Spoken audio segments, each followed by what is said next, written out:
Order. We got it. We got quorum. We can go. Yeah.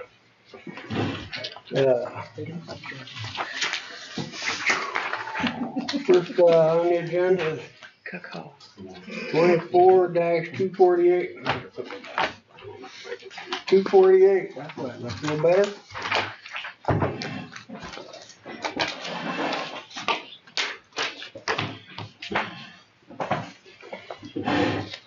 Approval of the agenda.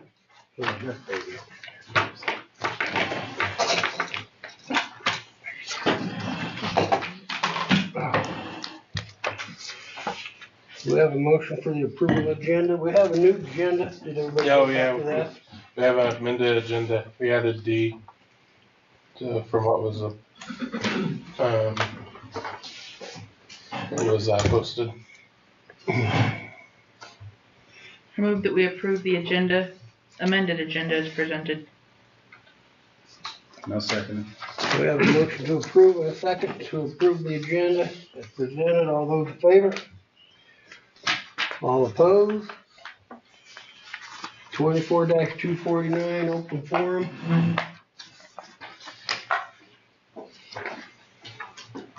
Where'd Jenny go? Oh, there she is. You blended in with the kids. Yay! Okay. There you go.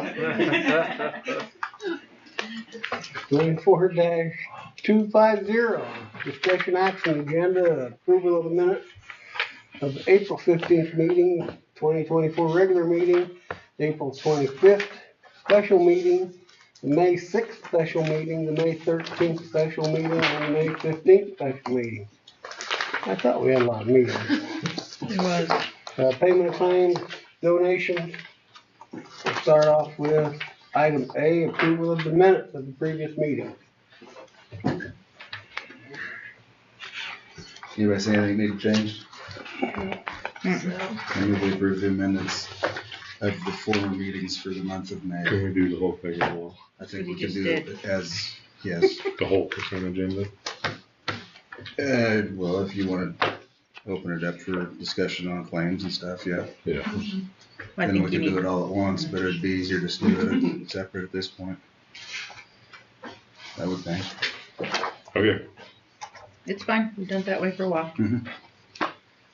Which way we do it? I lost count. He made We a do it all motion. together, The or- approval of A, right? Yeah. I made a motion for the approval of section A. Is there a second to approve the agenda? I second it. Pardon? I second it. And a second. All those in favor of approving all the minutes of the special meetings, the agenda, excuse me, minutes? All opposed? B, payment of claims and discussion thereof. I had just a couple of questions.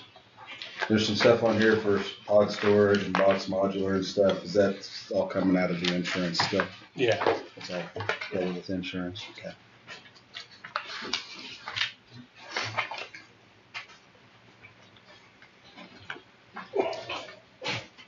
Mr. Matt, we're on payment of claims. What are the staples on the wrong side? He's having, The staple with them. I noticed that too. The copier stabilized. Says on here, rents for removal, for remaining 16 units. It just says units moving and portable. What was that? Those are the storage units. That's the pods. That's how many are left. Is that a different date than what's on page 2? I think probably so. How many are we still paying rent on that? Supposed to be, well, we had 26 originally, so it'd be 16, because they're supposed to But take they I picked haven't seen 11 up, anything. right? Yeah, but, yeah, so we need to get another one off of there. I know we talked about it. I mean, the totals are different. Yeah, we have 16, or they took 10 or 11 away, but we had told them originally that we weren't using 10 of them. Yeah, we've That's been a- paying with 10 less, now we're paying with 11 less. Yeah. So how many do we have 16. sitting up there? Well, 15 now. 15 are up there. Well, there's two. Yeah, there's two This one here. in the bathroom music and then, so 13 up there. Don't want somebody to break it out. Are we looking at the box modular? So No, the unit. Okay. is, what's in those, a lot of it needs to go to landfill? We need to go through it and see what it smells like and things like that. And there's still a lot of You gym asked stuff about in it, there too. right? I mean, like that was, Good. you know, that we don't have a place for. We need to go through it. But I mean, just stuff that was in the gym area that's been displaced. You know, we didn't replace that classroom area. We didn't have a place to go with any of it. Do you have any idea of how many you can eliminate that's going to the landfill? Not till we get through everything. So I mean, I probably, hopefully, short order this summer we can get through that. Could things be Short moved order, out and put into the ag building? I mean, it could be. To be evaluated to get rid of them? Yeah. I mean, I guess we just need to decide what the most efficient route to do that is. Whether we just, yeah, possibly. Open the doors and put a for sale sign on it, it'll disappear. I have a little jar next to it, donations. What's the karaoke machine needed for? Page 13. It's on there twice. Oh, it is. I guess I didn't see that.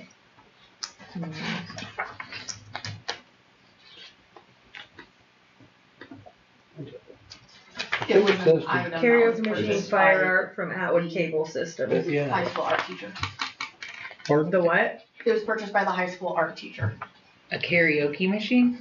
It's just a speaker. I'm sure she uses it Fire art. for Sublime. music in her Oh, classroom. It was was, considered fire yeah. replacement, but it was purchased by high school art. It's one that she lost. So insurance then picks that up? Yeah, we'll put it on the list. Okay. Huh? We'll put it on the On the list list. for the next one. Yeah.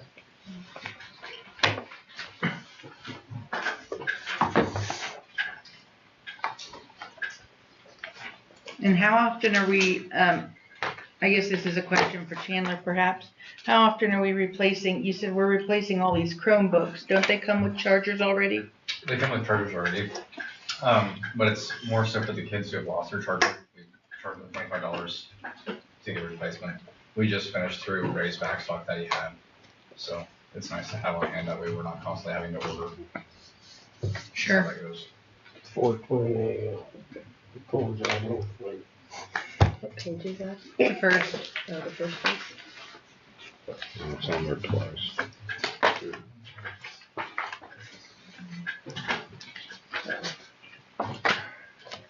Was there two of them? Why is it on there So do you twice? think that Oh, Yeah, I but know you what go- happened. It got lumped when we paid it, and then we got the statement again. I talked to Bob about this. We got the statement again, and it was on there. It was so on it went last across. month too.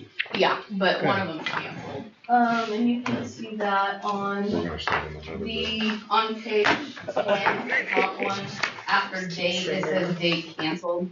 Okay. That check was completely canceled out. Sorry. That was 100% profit. That's what it was.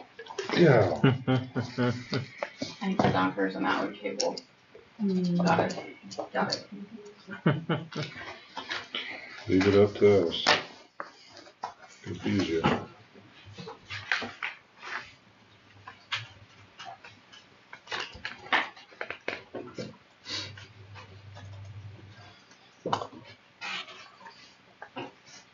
On page 9, there was a cabling for the modulars. Is that something the insurance pays for too? I think it was Next Tech. Yeah. I turned that on even. Okay. Since we're on bills, they didn't send us one for fixing the party foul with the toilet, did they? Or did they come and fix that? The sink? Yeah, Rob put it back up. Okay. So it was just not secured very well. I mean, they had the bracket mounted to nothing basically. So Where's that? No, I mean, wasn't there water running underneath? Wasn't there a toilet that wasn't set up oh correctly? yeah, that I believe that was all. They came and fixed that Yeah. and didn't charge us? Last one Okay. came and did that, and I don't think we've ever got any bill. Okay. So it should have been through box. I would guess. Well, it's been a minute, I just thought. No, it would be through DCS, Oh, DCS. because they hired Glassman's to. Okay. Oh yeah, I forgot about that.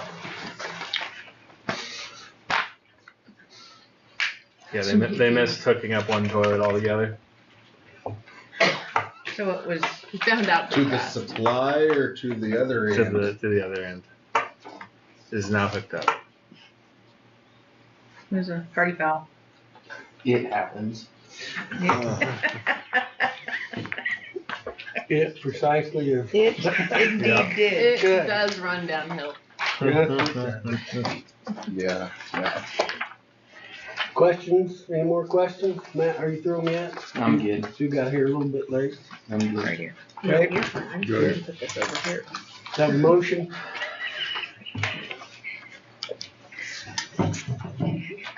I move that we approve the payment claims as presented. I second it. We have a motion and a second to approve the claims. All those in favor? All opposed?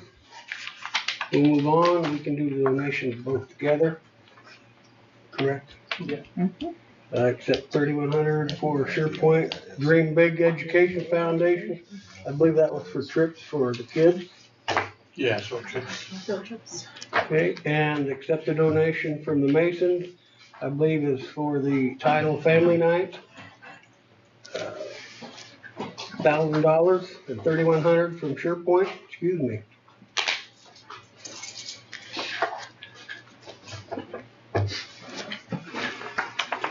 I make a motion, there we go, I did it, didn't I? I move that we accept the $3,100 donation from SharePoint Dream Big Education Foundation as well as the $1,000 donation from the Masons at Wood Lodge 164 with much appreciation.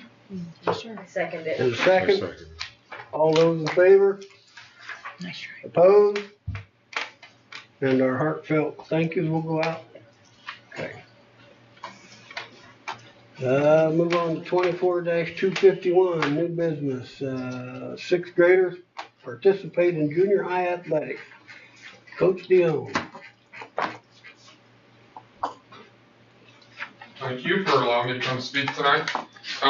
Back on March 20th, I sent an email to the board and to the administrators about participation in sixth grade sports, and I didn't realize that there was a problem or a potential issue with numbers until the coaches actually told me about it. So the last time we had sixth grade sports was in 2017, and at that time, I think it was decided that sixth grade would not be allowed unless the numbers demanded it.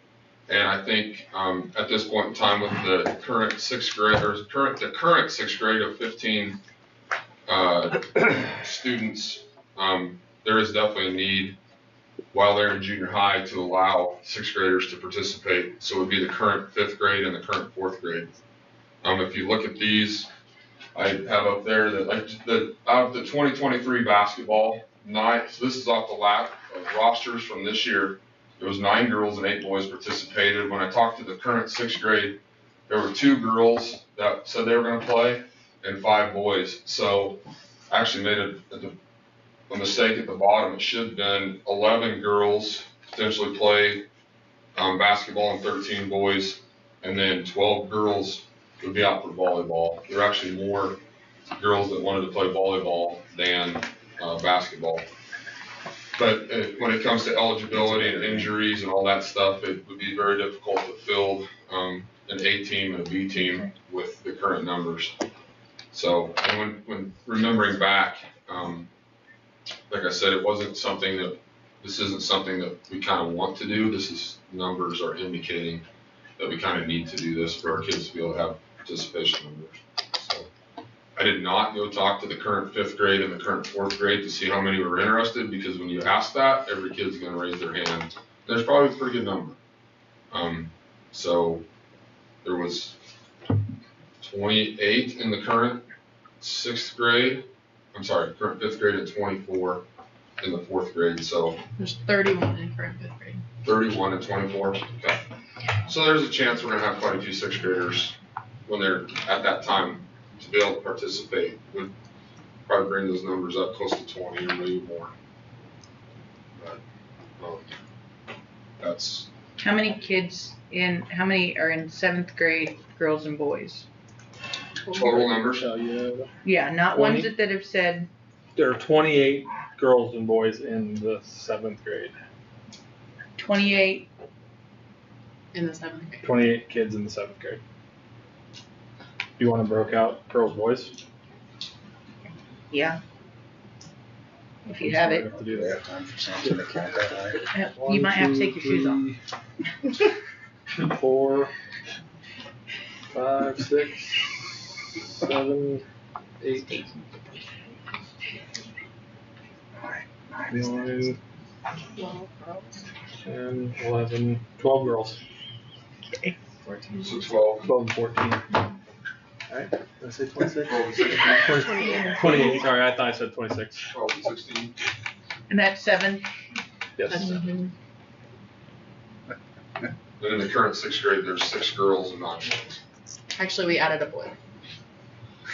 So we actually have 16. So 16. And then that was 7th grade, so what about 8th grade? Doesn't matter. They'll be freshmen. Freshman. So the call those 7th graders 8th graders, the 6th graders 7th graders. Yeah, that's true.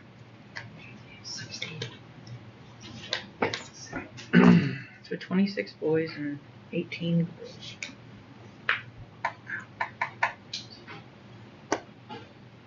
And when I talked to the sixth graders, so if they had big participation numbers, but they were very hesitant on wanting to play. I guess there was not a lot of enthusiasm from any of the kids that wanted to participate in sports. The sixth graders.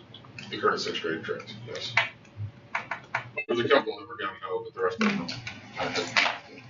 This is really for volleyball, Volleyball, basketball, and track. track, and they do wrestling. They do not do wrestling or football. And track specifically for relays and just being able to compete.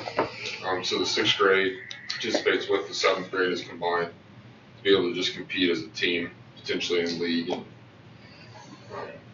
other events. Is this something other schools do Yes, Yes. often? yes. So what do the numbers look like then from 5th grade? Because if we open this can of worms, I was here the last time we shut the worms and that was horrible. So I think if it's, speaking with Mr. Stoddard, it was written that it's only if needed. This isn't, I'm not asking to open this up and let's just go with it. It's Oh, I only, know, I sat right here. I know. I was sitting there We too. said it I was a wasn't 1-year sure. deal. I think while this sixth grade is in junior high, is in the 7th and 8th grade, so for 2 years, I think that participation is needed. But after that, the numbers get large enough that it goes back up to being, back to just 7th and 8th grade. How many years was it in place last time? It was quite a while. It was about 6 or 7 years. With with the last few years being There was large. way too many, Yes. way too Right. many. There was 30 some kids out. That's, And then yeah, there was high 20s without 6th grade. yeah, it was way, it was a lot. And this would be for And I 20, will say too, it gets confusing because which grade are we talking about? But the current 4th grade class only has 25 students too. That's our other small class. So it would be the current 6th grade graders would be the 8th grade, which is a small class. And then our current 4th grade would be the 6th grade, which is a small class. So it could be interesting number wise. But I do also know that 6th grade class is not that interested in sports. The 4th grade class would be Yeah. more interested in sports. 4th and the Like, 5th it's grade just both. a different makeup of kids. So you might only need it for a short amount of time. 2 years. Just while the current 6th, and that's all I think, looking at numbers, I don't know that it needs to be any longer than for 2 years.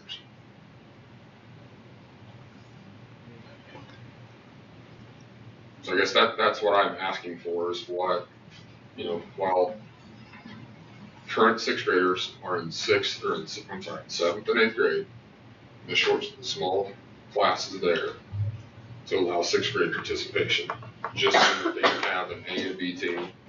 Because looking at these numbers, I'm not even sure that they would be able to field, like, to go to a basketball game or the league tournament, to be able to have an A team and a B team to participate, And in that, whenever you don't have two, then you have the upper level playing A team, and there's not a lot of playing opportunity for the lower level kids. So I think it just adds participation when you have more kids, not too many kids, but more kids. Gives everybody an opportunity to participate.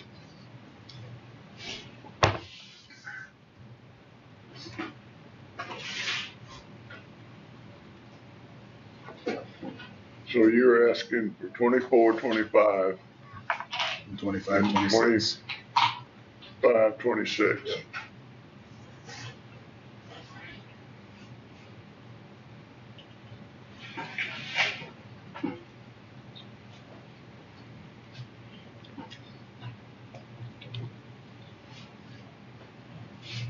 And I'll tell you right now, I have a kid in that fourth grade class, and this has nothing to do with him. Because he's going to participate no matter what. Like, we're going to go do whatever. I'm just saying our junior high, I believe, needs help. And some of you also have kids in that time. It doesn't have anything to do with that. It's the participation for the junior high, just in general. My kids are all out of there. You just keep throwing salt in that one. Ooh, we need a motion for this, is that what we're doing? Well, anybody got any questions for Dion on this? I got one for him for after this, but doesn't pertain to this. So don't go on. You wanna know what kind You of need a words you motion. used. I'll make a motion. I'll make a motion that, we, allow the sixth grade class to participate in junior high sports for the 24-25 and 25-26 school year. I'll second Tim's motion.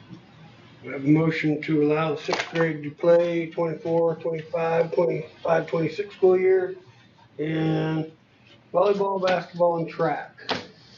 And second. All those in favor? All opposed?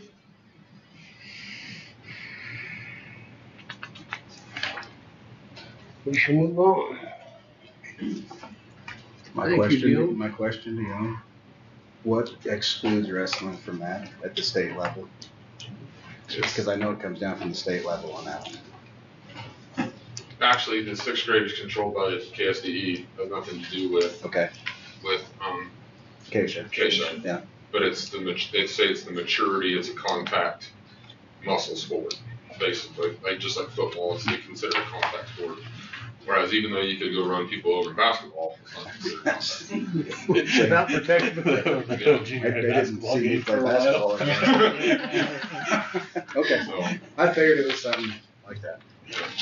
Sixth grade sports is when you lead out the basketball versus wrestlers. Well, they're just like giraffes running. I mean, thank you. And then also, right before I got on, Jeb and Braxton both made it to day 2 of state golf. awesome. So, Nice. Minor deer, do you have an update on track, or are you gonna do that? I had it on here, but he That's can fine. sure. Thank you. Don't do it. perfect. Thank you, I Dion. just I have figured a how Zoom. tractor would fade out. I have a Zoom meeting with Keisha right now regarding state track because I haven't seen it yet, the entire east side of the stadium is completely torn down. And it's like a big gravel parking lot. So that usually holds thousands and thousands of people and all the kids in tents, so On an incline even. on an incline. Oh, yeah. Better. It's not So I flat. gotta go find out what's happening in state track. I guess it's gonna be very interesting. Okay, thanks everybody. Thank you. Thank you. Yeah, that whole side is just, They can't put a canopy up on a flat surface. well, I know, the back leg would be, nobody would be able That's what to I see. mean, right? They can't Well, put it that up was on a our flat question surface? was, pole vault parents watch their kids over on that side. Yeah. There's nothing to sit there. Like watching shot put. Sit on the dirt, right in the grass. I'll donate a camp chair. Right. I just won two. Okay, we will move on. 251, section B. Logo proposals, this is both. Okay, first I would like to, thank everybody for letting us come.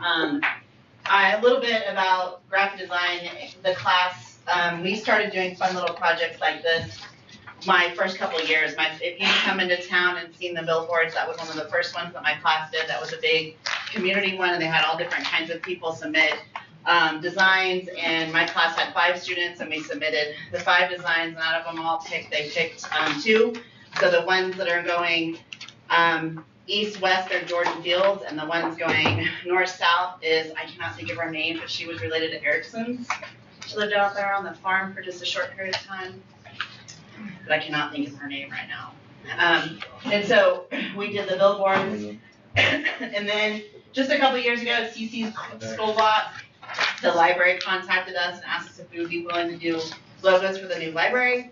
And so, if you know the little library, it's got the books, it's like set up that way. So that was one that CC did. And so, this is not just something that like I randomly thought of. Every year we do a logo design. It's part of the graphic design process. It's understanding your designs, your elements.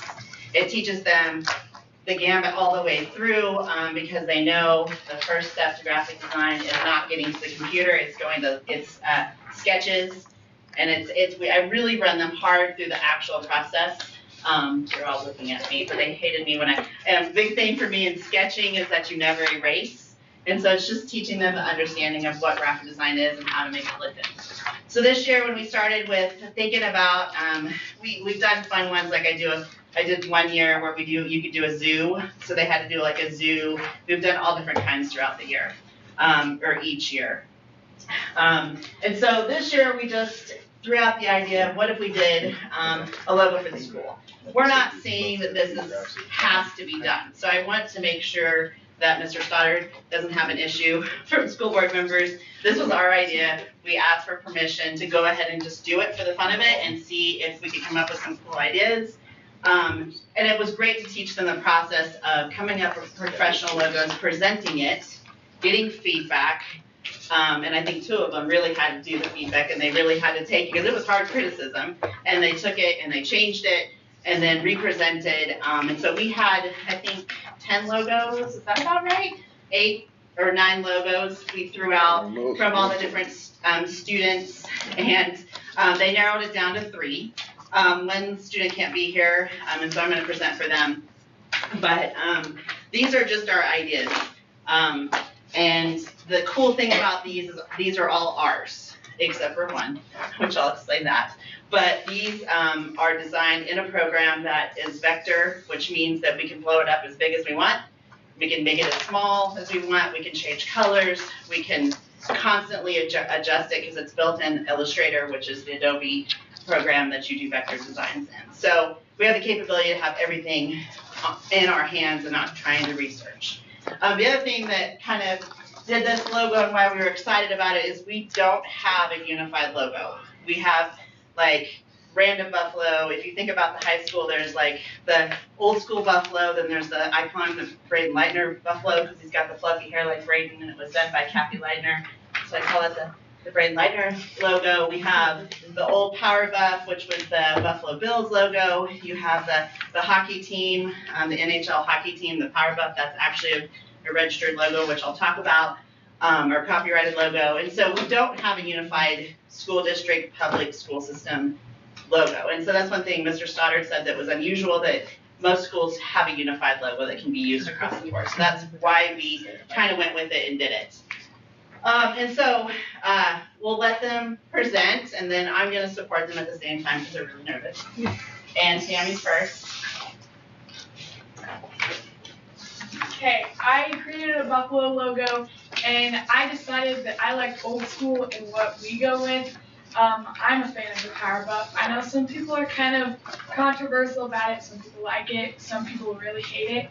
But I've just never known anything different, and it's my favorite. So I like the RC too. I like to bring that into my logo, and so that you can see that it's Rawlins County and not just RCHS or RCJHS Which, or RCES. hate to interrupt, but which one are we looking at? If you wanna change the screen, there you go. This one, is mine, okay. yeah. Okay, well, I just like if we go with Rawlins County Public Schools, something that unifies us, because if we do have a K through 12, then we won't have to have just an RCHS or RCES. We can be a little more combined in our logo. And just, I feel like I went through a lot of changes through this. There were a lot of different mock-ups of it, but I ended up finding my favorite in this one. And then if you go to the next slide, we took it to the next level to show you how the logos can actually be used on letterheads, just the different ways of positioning it. And she took the little scribble out of it or splash or whatever it was to even show that it stands strong on its own. And also that it's, all the logos are very good for, I'm not gonna say the right word, because I'm really tired, because it's my last speaking. But you can use it in all different ways. Like, it can be on a hat, it can be by itself, it can be, so, yeah, that's a consistency that you'll see with all the logos. The thing with this one is the Power Buff is copyrighted, and that's one thing that a lot of people don't realize. Now, do I think that the NHL, National Hockey League Sabres team, this is their logo from, I did some research so you guys would understand where it's at. It's from 2007, 2008. A little bit before that too. They did do a mock-up color change to it a couple of years ago, and then now they have some kind of shield buffalo. So it's not technically speaking their current buffalo, but it is still a copyrighted logo. Once you copyright something, it's copyrighted. So copyright, it's like if you put K-State on there, technically speaking, you're not supposed to do it if it's copyrighted, and they can sue you. It can happen. So that's just something to think about. Not saying that it matters, but it's something to know. Chapman High School got a cease and desist letter from Notre Dame. From Notre Dame? From when I was in high school. Yeah, I mean, it's very possible. It's very possible for them to come for us. Well, it doesn't matter size. If they don't care, they don't care. Could you change the Power Buff a little bit? The one thing about the Power Buff that's hard too is print. If you guys have never noticed, is printing in different colors. I've taken this logo and I've recreated this logo and I've tried to do it in different colors, and it is very difficult. But it is something that if we wanted to go with it and we wanted to make it our own, we could do enough edits to it to make it happen. Okay. I am very partial to the Power Buff as well. So. Yeah, that's fine. I mean, that's why we came up. Well, I think Lacey put it really well, where she said we have 3 very distinctive eras. So this is kind of the current one. That's kind of what you see happening right now. So the next one is created by Pete. Pete is doing VBS right now, or setting up for VBS or something like that. And so he went with, this is kind of when Lacey was talking about it, this is kind of the old school. This looks more of an old school logo. We had a bunch of different buffaloes. This style of a buffalo, I have a lot of these buffaloes, because these are purchased. I purchased graphics, and then we edited the graphics, per se, of however we wanted to do it. You'll see the common theme on all these. They all like the RC. A couple of years ago, we started doing that on the yearbooks, and we just liked it because it kind of gives us something to kind of ground to. And so it's kind of funny that it ended up being a bunch of logos. I didn't make them do that. They just kind of all did that. And so his is just an old school buff. Who was it that said it looks too mean? Somebody said it looks too mean. Maybe it wasn't you guys, but somebody was like, that buffalo looks too mean. And I was like, no. Your one looked friendly. Hi. No, so this is a buffalo. When you saw the school drawings, there's the one where there's a big logo on the side of it, like in the front. And we just, I think for him, Pete really thought that would just look so cool. And it would. And it would pull, the thing is that it's not going to be as strong. It's going to be hard to not have it with the lines. It's going to kind of have to be the consistency of the lines. And so this was Pete's, if you want to go to the next slide. And then just again, I'm a stickler for how things line up. So like, the spacing has to be even, and if it's not, I scream and holler and sit down and start clicking on their computers. But just in different ways. He went with USD 105. That is something that can easily get changed. So USD 105 or USD or public schools, that is not a problem. We're just trying to represent that concept of one or the other. So that is key. If you have any questions while I'm talking, please let us know. Okay, so the next one. Hope and Kate. Okay, so ours, we've moved away from the fuzzy type buffalo and from the power buff, and we've come with this. Thank you for that, Philip. Thank you. A smoother type buffalo, and one thing that I personally like about moving away from the power buff is that it's not just ours. It's not just Rollins County High School, but this is manipulated and it's entirely unique, and it would be only ours. The RNC is also not a font. I created the RNC off of shapes, and so the RNC is also not just a regular old font. There's some like it, but it's not the same. We also have several different color options for the buffalo. Pretty much any part of the buffalo or the text is changeable in that way. There aren't any limits to that. You can go to the next slide. These are just different ways we could see it, like on a letterhead or an address. And then, yeah, one more. And those are some different color options, not limited to, but ideas. We just wanted to give you some ideas of how you could color it, if you wanted to change the colors in any way. And if you want to see edits, it's totally achievable on any level. Could you tell them what the first buffalo looked like?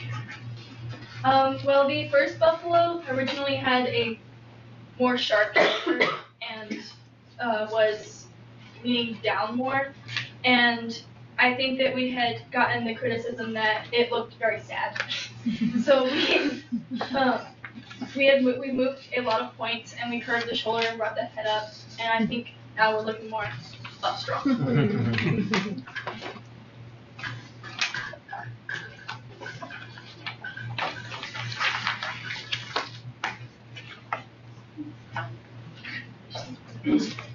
So yeah, so this is one of the future. And so we don't know how you feel about it or what you're thinking. We're in no way imposing anything. We just wanted to, it's kind of fun to also show you their capability in class. I've shown some of the kids around school, and there is a favorite, but I'm not gonna tell you unless you want me to tell you. But we're kind of, we have a lot of fun. Some of them, not so much. But.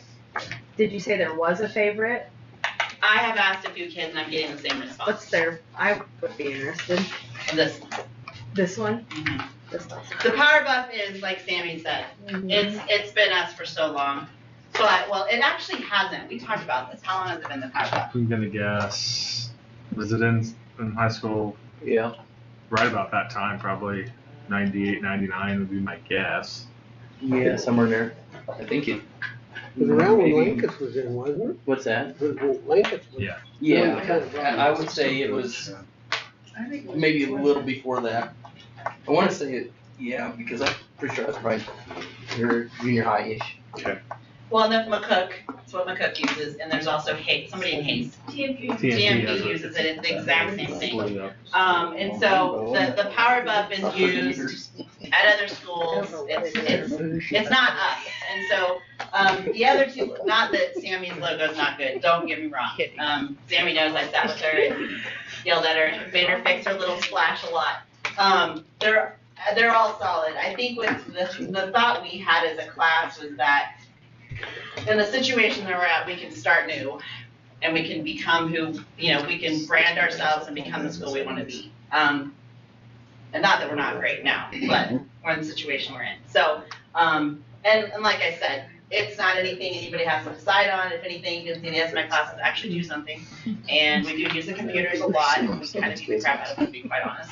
And, this is what we have. But these are all editable and changeable. So when we met, like I said, the buffalo was looking down. And he didn't, my son, said, it doesn't look like a buffalo. Like, it is buffalo. And then we changed it, and then his response was, that is a buffalo. So, that's what Asa said anyway. So, and the other one is that fluffy hair buffalo that we kind of have a history with too. We just don't have. Isn't that one kind of like what they had when you was in school?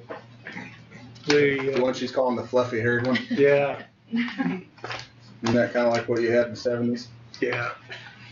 And that must be because I kind of like that one. That's- It goes like with Jordan, that's what we grew up with. Yeah. So, I would guess this was roughly 30 years ago.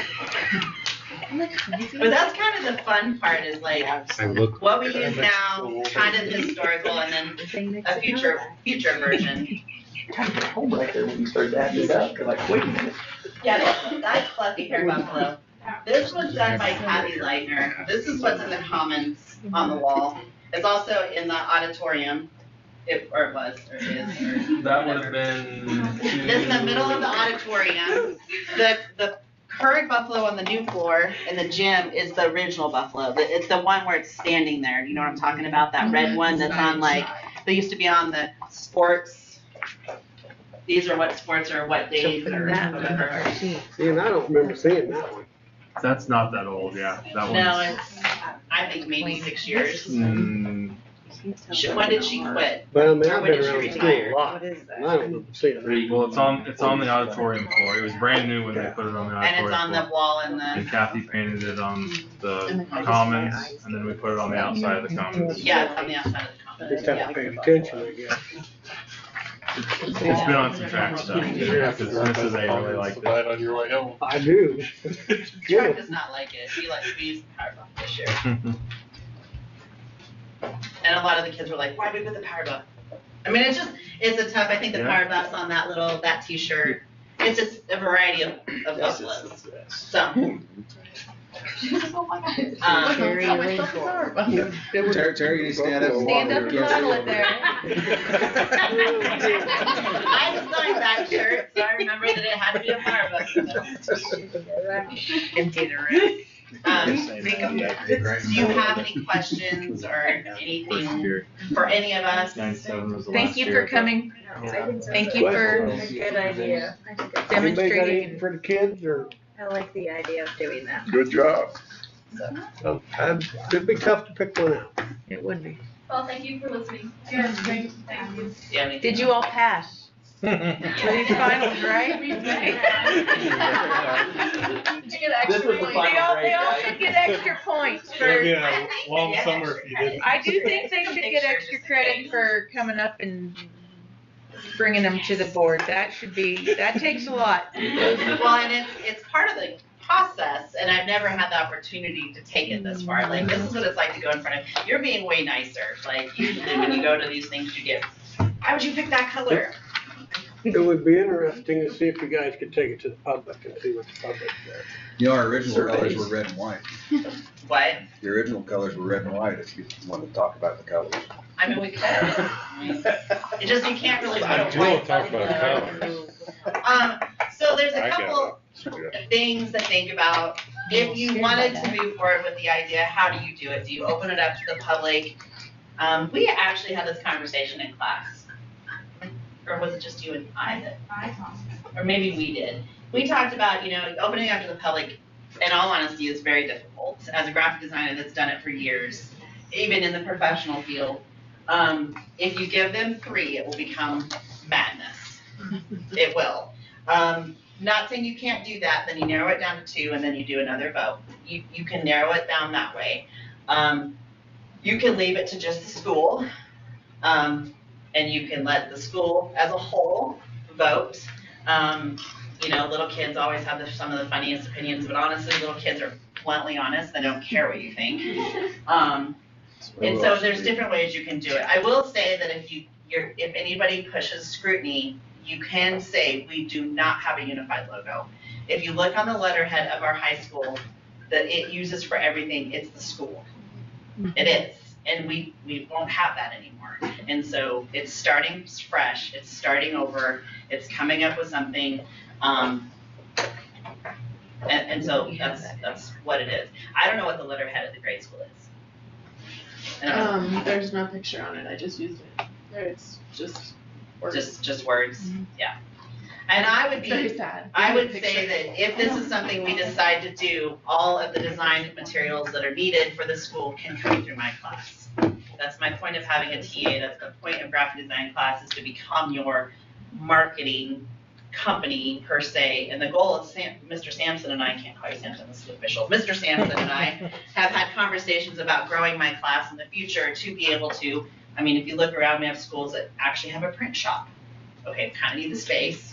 Can't really fit it in my classroom right now, but I did just purchase a Glowforge, which is a laser cutter, right? Yeah. I just ordered a Cricut. Don't worry, I'm not spending your money. I'm spending Perkins money. I think they just approved a GoPro for me to have to be able to do some really cool video stuff. This is all grant money, and so the goal of my classes is to continue to build and grow. And so that being said, if something like this, Lacey could call me and say, hey, can you do this for us? And the goal would be to be able to become your marketing company. So I actually sit on the board for Northwest Tech, and they're doing the whole affiliation with Fort Hays. Mhm. So they're kind of going through this rebranding as well, because they're turning all their colors to match Fort Hays, and the logo's got to match. So I mean, I've been kind of not in, but I've seen them discussing, changing the logo, and I'm not trying to take anything away from you, but if we ever went that way, I think there would be a lot more steps rather than just, here, choose between these three. There'd be a lot more people involved in criticizing which ones are good, and because they've had a lot of different proposals, and then I don't like this, I don't like that, and Well, so, and we could go that big with our class. So yes, I understand what you're saying. sure. And I'm not trying to take anything away from anybody, anything you've done. I think it's a great exercise and a good class project. Well, and I So, presented to tons of boards, before, so. Our class, we want to see a change, and I think we'll go through the steps to make that happen. Or at least try to. Yeah.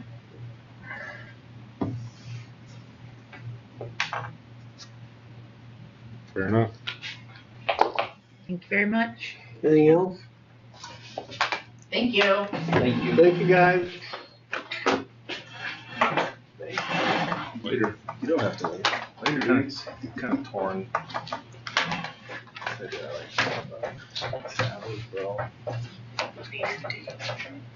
Okay. Since we're talking about logos, Yes, sir. Yeah, graphic design.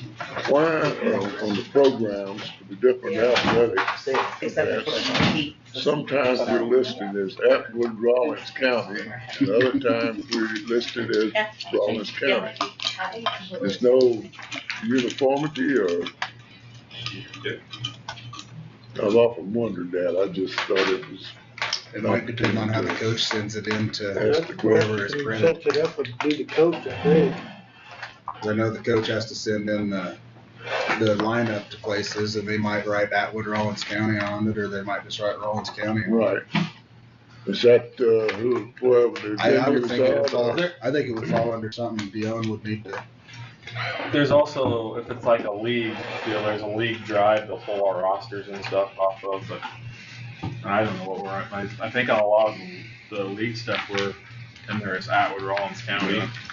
I mean, I know like state wrestling, I think or technically Atwood that's Rawlins how, County. I think technically that's how it actually is But I consolidated don't know. as. If it's just whoever's setting up the program decided to strike the Atwood off, I don't know. Like state wrestling at that level, it's always ARC on by our wrestlers, Atwood Rawlins County. Yeah, But ARC. we're not Decatur community. All Well, right. it just is, Any more discussion? We ready to move on?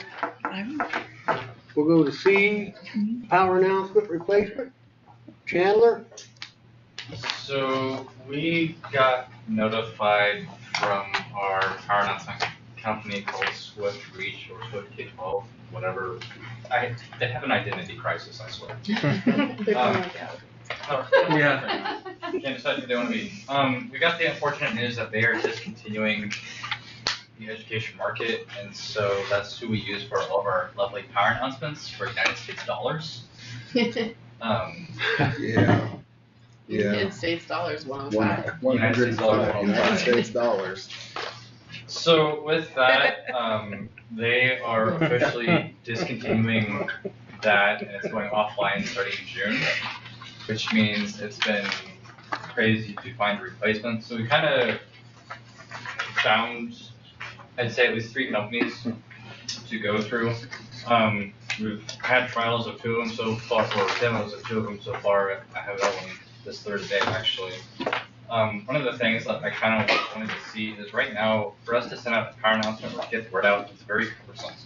So you have to log into Power School, you have to click Swift K-12, you have to select who you're going to send it to, and you have to do, it's like a 15-step process, and it doesn't need to be 15 steps. And post it on our Facebook page, and then our website, it adds an additional 20 steps. So one of the things that I want to look for is, it needs to be simple, it needs to be intuitive. Log into one thing, you just get it done. So one of the the 3 that we saw are Apogee, which is pretty big in the state for schools. A lot of them are changing over to their website, mobile app, and notification. Goodland uses them, Decatur uses them, Colby uses them. Literally almost everybody in the state uses them. The other thing I also wanted to look at is I want some company, whoever we go with, I want their support to be, if we have an issue, we can contact them. If they're solving a problem ASAP. It's not, we'll get to you within 24 hours or whatever. Who uses what we currently have? Is there anybody else that uses that one? Ours was used a lot, probably 10 or 15 years ago. Yeah, socks. A lot of schools have moved to this Apogee. I would say that was probably like socks 10 or 15 years ago. Yeah, around there. The other thing that, what we liked about with socks, or not with socks, with Apogee is inside of their content management system, or where you're sending out an alert, they actually have a dedicated chat box. So if you're having an issue, you hop on that, type in a message, and within like 5 minutes you have an actual human talking to you of, hey, this isn't working, and you're getting the help that you need, which is kind of nice. Parent score is also nice as well, but there wasn't as simple as what I liked as what Apogee was. For their notifications and website, KASB is for notifications. They have it where a parent has to log into something, to their parent portal, to get notification, and it literally looks like Facebook, which is nice, yet at the same time, if we're trying to send out a notification, we want you to have that notification in front of you right then and there. So it's kind of like Clever right now. Like we have a lot of parents that, like our teachers use. Or CISO. Yeah, that where you blocked it actually because they have thought to it was log spam. into something else to look to see if there's a message instead of it just telling you there's a message. You have to specifically go to that to say, oh, look, I have 4 messages that I haven't looked at, and that's where our communication right now with our parents has been kind of not great. It's more one way instead of 2 way. So. Well, and like Clever, we haven't been able to use it for 2 years. Yes, because have it's it. never worked on our phones. Right. So one of these, would they both be? Will Yes. they work on both platforms? Yeah. Yes. Real phones and Apples. Yes. Real. The other one too is Power Schools, whatever they're called. I can't remember. My Power School Communications. So basically, you have an app. It does what Swift K-12 does, but you also have an app where you can still do the same thing. We have looked at something to add on to our Power School. They call Power Packs, and it was ungodly expensive. And so I'm scared to see what Power School is going to be like for their mass communication tool. So is this, just looking at the websites, is this something that's going to replace Power School? Power School will stay, it's Okay. just the mass communication feature of Power Okay. Then Apogee also includes an app, so we would have a Rollins County branded app. We send out notification, your phone goes ding. I mean, you could probably have about 5 notifications from us. So when I was at Ellsworth, we were switching to the Apogee, and the app that they had for that was the little Bearcat logo. That was what was on your phone. This will change our website too. This would change our website too. We've talked to Apogee. Right? Talking to Apogee, I mean, they've harassed us before, and then Finally got them to stop calling us. And now we're calling them. And now we're calling them. The thing that I liked about them was, you know, they knew that we're not the only school in our boat, and so right off the bat, when we were in our demo with them, they asked me, you know, why didn't you go with us before? And right off the bat, I said, well, I thought your pricing was a little bit ridiculous for a size of school that we are. And so she took that and went to her manager, and they worked out some special pricing agreements with us. So I can't remember what their original pricing was. It was expensive. So this is significantly discounted. If we do go through Apogee, we can greenlight them ASAP. And then what they would do is they would work on getting the notification communication system set up and syncing with Power School. So when that time comes, July, that's ready to go. We're not panicking, and then we can launch the website later on. So, but yeah. What's the current website cost? It's cheaper, was it $1,600 a year? It was like $1,500 a year.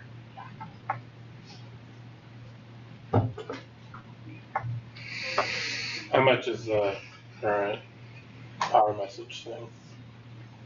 I can't get on my phone. I'm so glad we're switching to Skyward.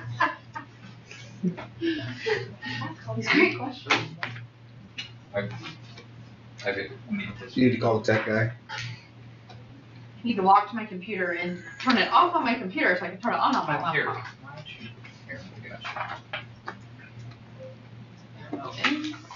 Chandler's got the kids. Chandler will just go in and log you out of your other one. Close all your saves, all your Word not saved. You don't consider Apple's no phones or what? I think Apple's a terrible Here we go. I cannot Now stand we Apple. started. There's a can of worms. They're crawling out. I can't do Google.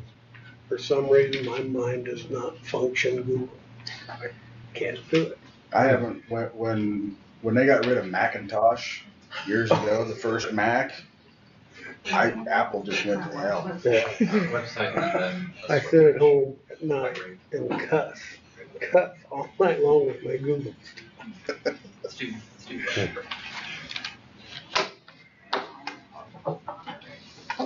I actually had a deal when I was trying to get Joe signed up for a scout thing in 2016 and couldn't get it going. Well, you had to use Safari to do it. And of course, I just go, nobody says anything about this. And I actually had the National Scout place in Texas call me up and tell me not to call them back because it was getting bad. The guy that was in charge of the trip finally set it up for me because I'm just going to set this up for you because they don't Last want you to year's call Swift Reach back. was 530, year before that was 495. Pardon? The Swift Reach, last year, or for this current year, was 529. The year before that was 495. And that only includes mass communication. It does not include the website or mobile app. So just keep that in mind when we're presenting So numbers. we're looking at going from 2,000 to 2,500 to. But that doesn't 5,800. include the website. That doesn't include The the website. website,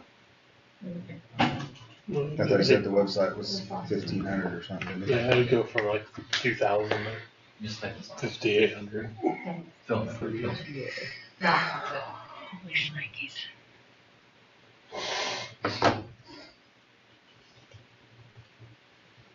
Oh, that's beautiful.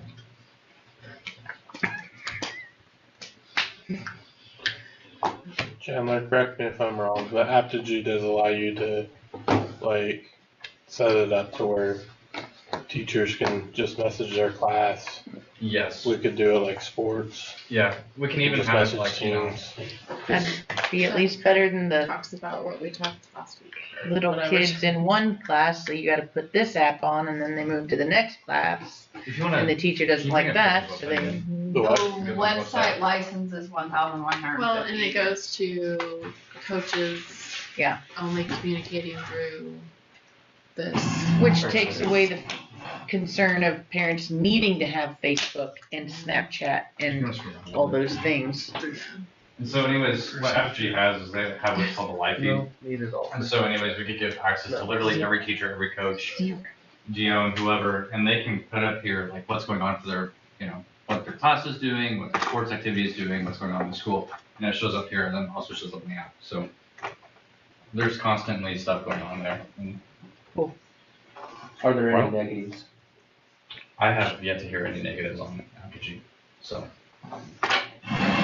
besides their price. 3 times the money. When you did like, and I can just speak from my experience with them, like you could send out your Power School message, you could send out to put on the website, and you could send it out to put on like Facebook and Twitter all in the same message, basically. Yeah, and so like, you know, prime example, like right now, Marcy, if we ever do like card service or call off school, she has to log into her computer, OAuth in from our security system, log into Power School, then go to SOAP K-12, and then do all the whole steps at 6 o'clock in the morning or whatever time she does it. Whereas Apogee, she gets out her phone, or Jeff, or Eric, whoever does it, get out their phone, load up the Apogee app, send it out. We can even make it as a template where all they have to do is hit this button and it just goes. So if we're gonna do it right and do it right the first time, you're saying it'd be this one? I would go with Apogee, yes. Everybody can use it. Everybody can use it. I like it. You can give people Even those with different, apples. like, different access levels and things like that. And I'm going off of 4 years You ago. like I don't know them, what it is. I mean, they could change some of it since then, but Alright, ask me 5 cents. Good one, honey. Matt Damon. I was thoroughly impressed on their support time too, so. And then we have a dedicated account rep, and if something is not going astray, you know, I just call up the account rep and they'll make it right for us. How long has this company been 75 clicks to get anywhere. been doing this or been in business? Or?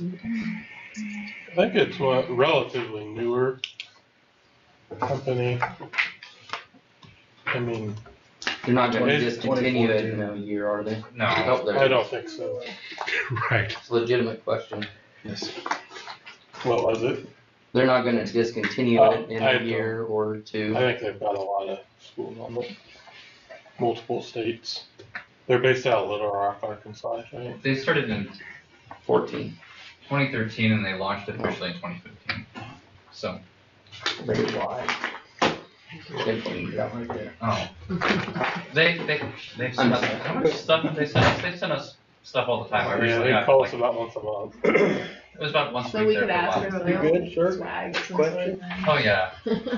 I hope they're at least as consistent after they get your business, then. So we have an extra 4,000 a year. Yeah, we can figure that. Here we go. Your job to start the bake sale. You say it's my job to start. Just talking to Jordan. Oh, okay. All right, that ain't my deal.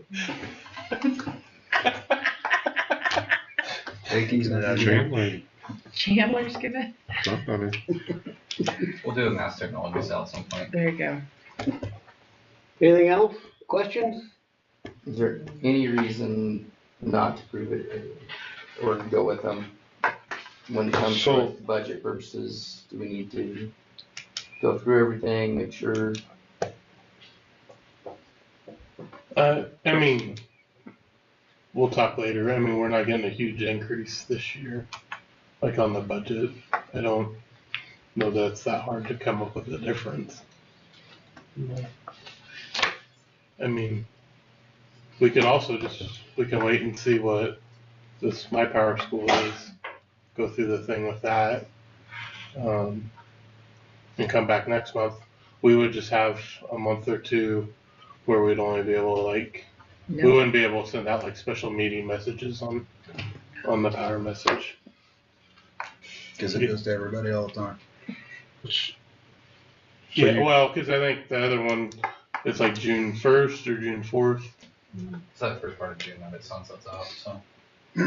So we would just have a time frame where we just have to tell everybody the Facebook is where it's going to We have a lapse in coverage, I guess. Wiener Kathy wants to talk. Yes. I just wanted to say something.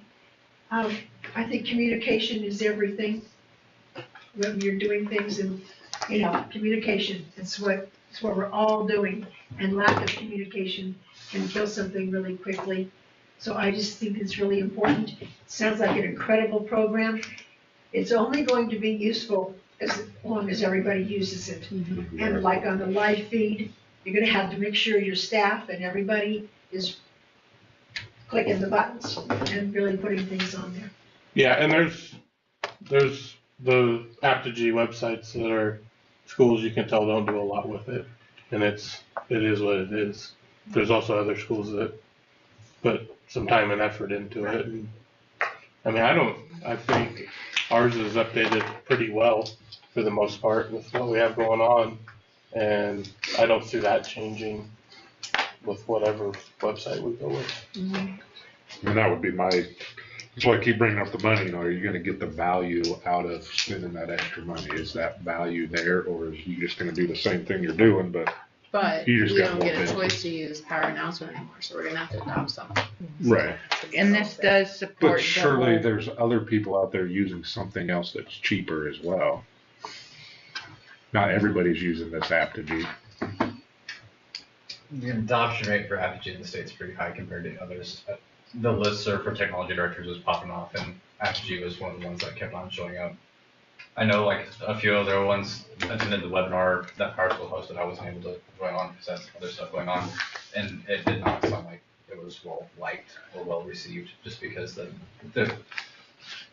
I'm assuming the area of the rate of they're charging you is not there compared to what you're getting with the other ones, so. Or your feature set. How much were just the Power messages off this too? They were about half the price, weren't they? About. Because they do have that option. You're saying that just to keep doing the website you're doing, but only use the Power. Yeah, and then but you're still gonna be paying. Yeah, you're only then your increase is only a couple $1,000 compared. And I don't know, we may be surprised with the Power School one, but we've looked at different things like they allow online paying, and it was like 10 grand a year, wasn't it? It was 10 grand a year, and then to onboard was 15. That was for Power School? That was Power School. That was one of their other power packs that they sold. That was to allow people to pay their bills online and things like that. Do you think we should wait to hear what the other one has to say? I'm on the fence on that. Knowing Power School's sales way. I could say yes, but on the other fence too is I don't want to get us caught somewhere where you send a mass notification like for solid waste or whatever and we don't have something.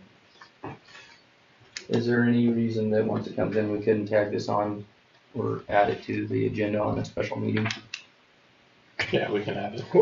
Statistically shows that we're gonna have another special meeting. When will Power School get back to it? Thursday. I haven't done with them on Thursday. We've had 3 this last week. That's what I'm kind of saying. Whoop.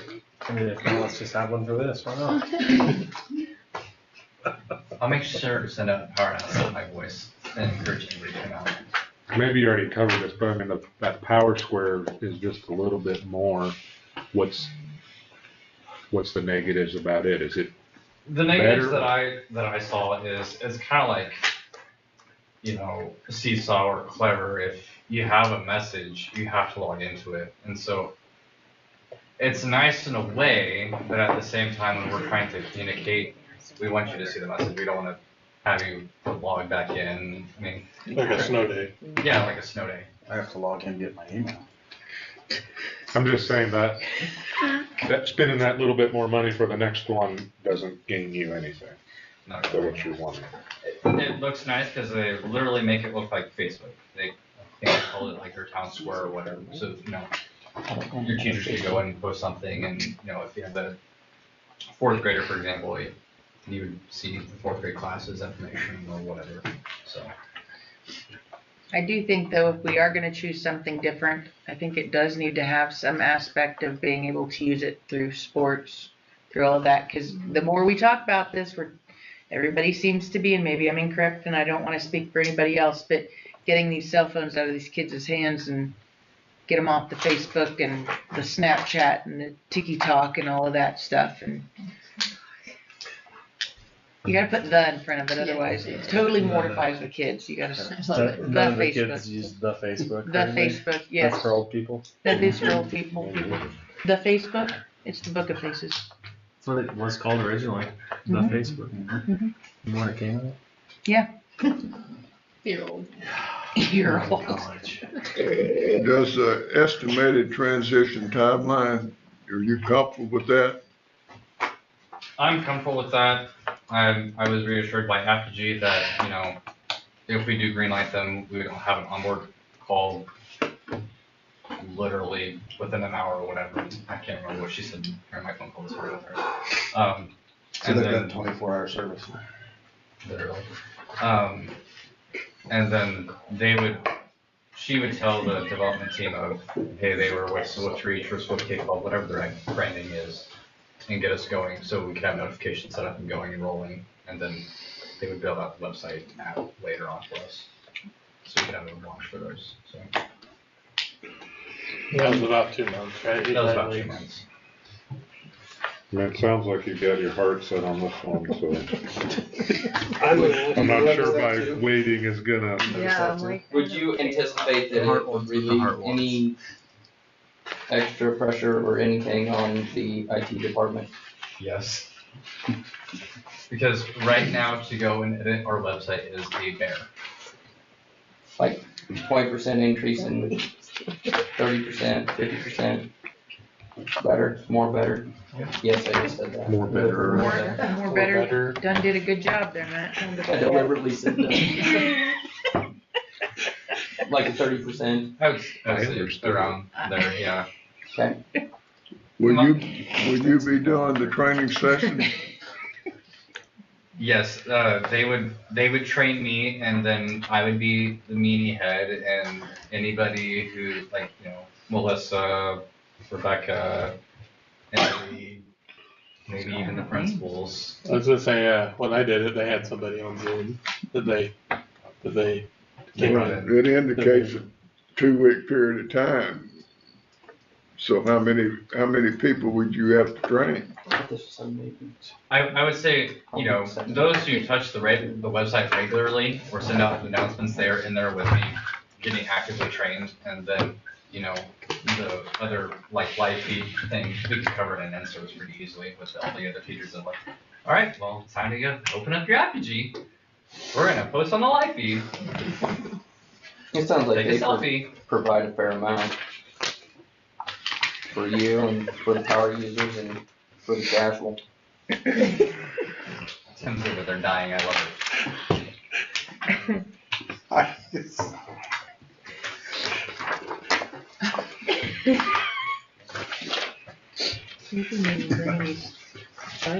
I think it would be great. Mr. President, I move that we purchase the Apogee, whatchamacallit, to replace the power announcement along with the website, mobile app, mass communication, all that jazz. Okay, I'll second that. A Jazz. a motion to purchase Apogee, and a second, all those in favor? All opposed? You said the app's gonna have a logo on it. Which logo? Bingo. Power buff. It's easy.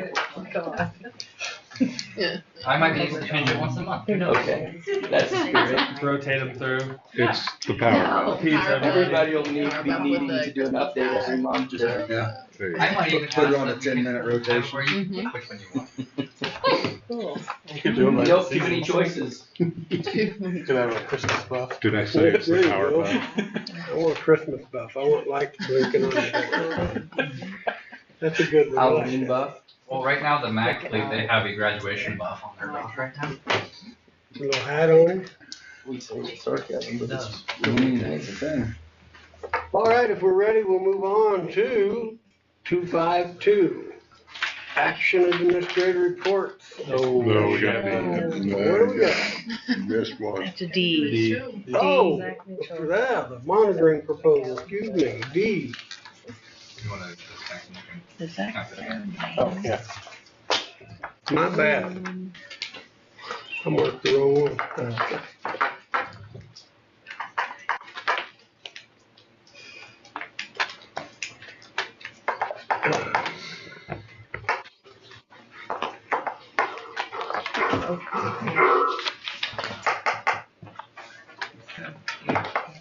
I knew it was going off.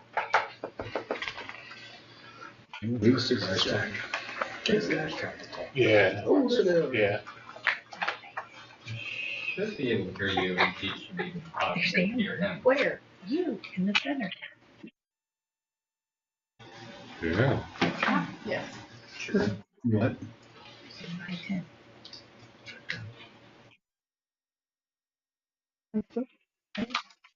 Yeah, go ahead.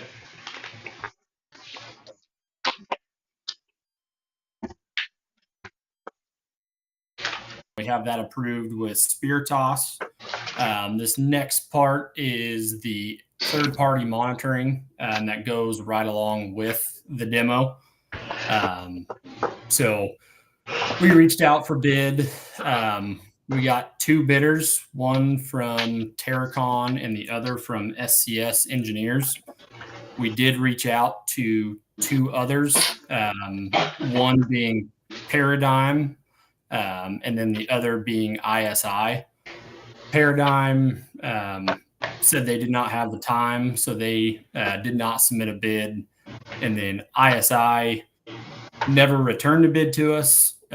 We tried tracking it down with them, and they never submitted anything. So really, we've got two players right now, and I'm not sure if you have those in front of you or if there's a way I can share my screen. This page should be in your packet. Do you have those proposals in front of you? That's a speaker.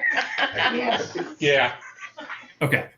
So after comparing the two apples to apples, it's looking like Terracon is going to be the low guy.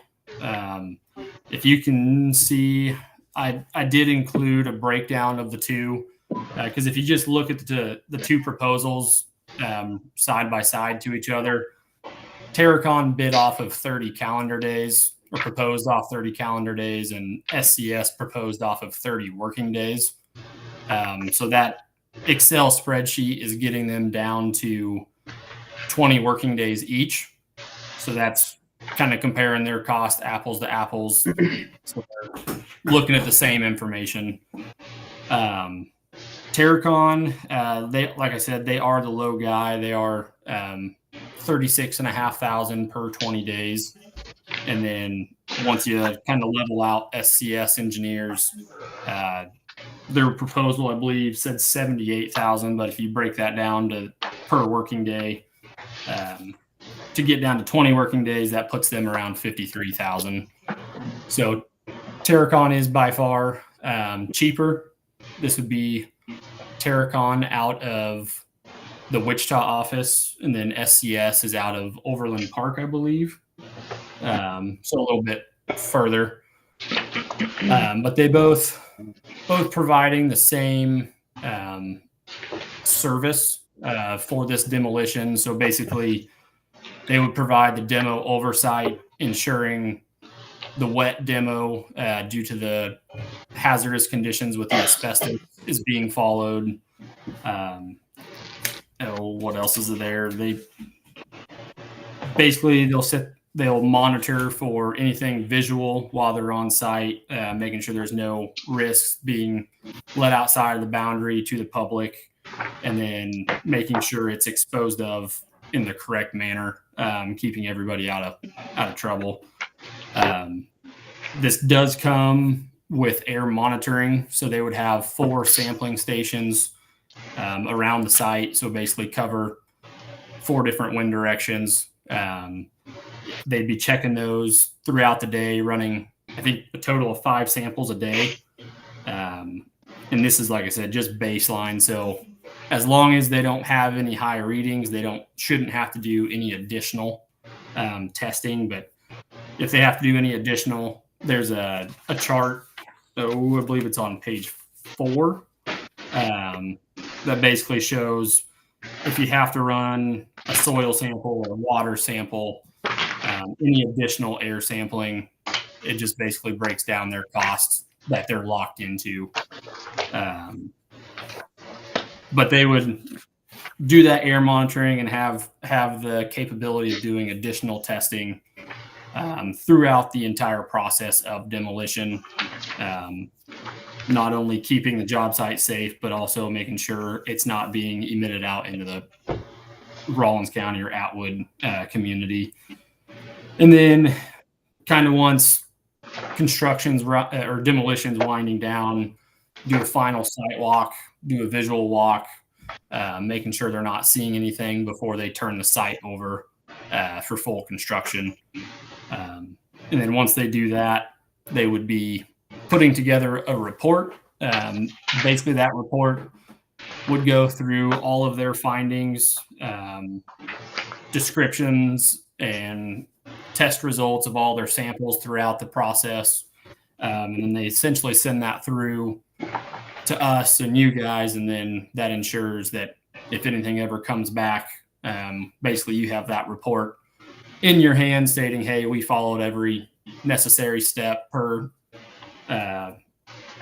AHIRA, OSHA, KDHE, basically ensuring that showing that we followed the correct processes, keeping everybody out of hot water down the line. Let's see. And so, like I said, with this being based off of 20 days, obviously demolition isn't going to be just 20 days with this process. It is going to take, the last estimate from Spiritas was roughly 10 weeks. But what we think is the best idea is to get them in the same room with the demolition contractor to figure out exactly how long Terracon would need to be on site. So that way we aren't spending more money than absolutely necessary. So we think that's definitely going to be the most beneficial path forward, making sure everybody's on the same page. So obviously that'd be Rawlins County in the room, us in the room, Spiritas in the room, and then assuming you move forward with Terracon, with them being the low number, it would be all parties in the same room, going through the details and figuring out what we need to carry moving forward. But as far as cost, like I said on that sheet, Terracon is $36,500 for that 20 working day period, and I do have confirmation from them if it goes past those 20 days or when it goes past the 20 days, those costs still hold true. So there's not going to be any escalation. Basically, if these numbers that are in this proposal is what we'll be working with.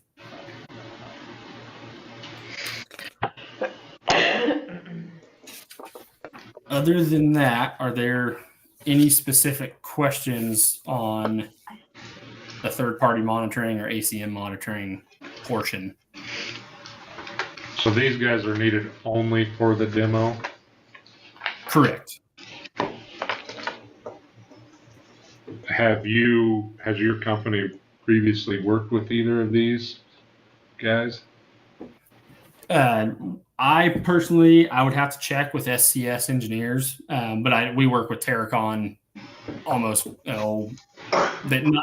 maybe not in this specific light. I haven't personally worked with them for the third-party monitoring, but we do work with Terracon on the regular for any other construction testing, and they do a great job.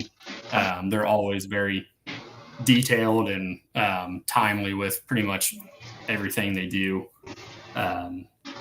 Terracon's one of the bigger testing names out there. The other question I think you kind of briefly hit on about how many days are they going to be required to be there? If they have to be here every single day of the demo, or just specific days, or just specific activity? My understanding, talking through their proposal with them, is when the bulk of the work is going on. So when the structure's coming down, anytime there's a chance of, I guess they would call it dust being created, you got to think about if there's asbestos in that material, if the building's coming down, there's a chance for dust. There's a chance for asbestos being in that dust or material being airborne. So that's essentially when they would be on site. So where the meeting would be beneficial is if they are loading trucks, if they get the whole structure down, is that something where they can come back and only be there for when trucks are being loaded and going out? So that's why we think having a meeting with Spiritas and Terracon on site to truly understand how much they have to be there. I would, from my talks with them, my gut is saying that they're there for essentially the 10 weeks for the bulk demolition of the building. Because in the demolition proposal, they basically had 10 weeks for mass demo, 2 weeks for salvaging of the existing terracotta ornamental pieces on the front of the building, and then 3 weeks roughly for filling in the hole after the demolition's done with. So I think Spiritas's time frame, as long as everything goes well, is roughly 15 weeks. I would be banking on them being on site around 10 of that.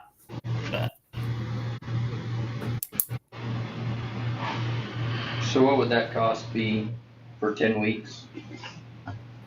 So that basically 10 weeks, that would be 50 working days. So that'd be about 2.5 times what this proposal is.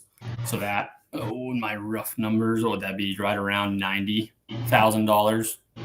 And that is the base cost. So if you do run in, like I said, if you do run into high samples, particle samples where asbestos is airborne, they have to run additional tests, or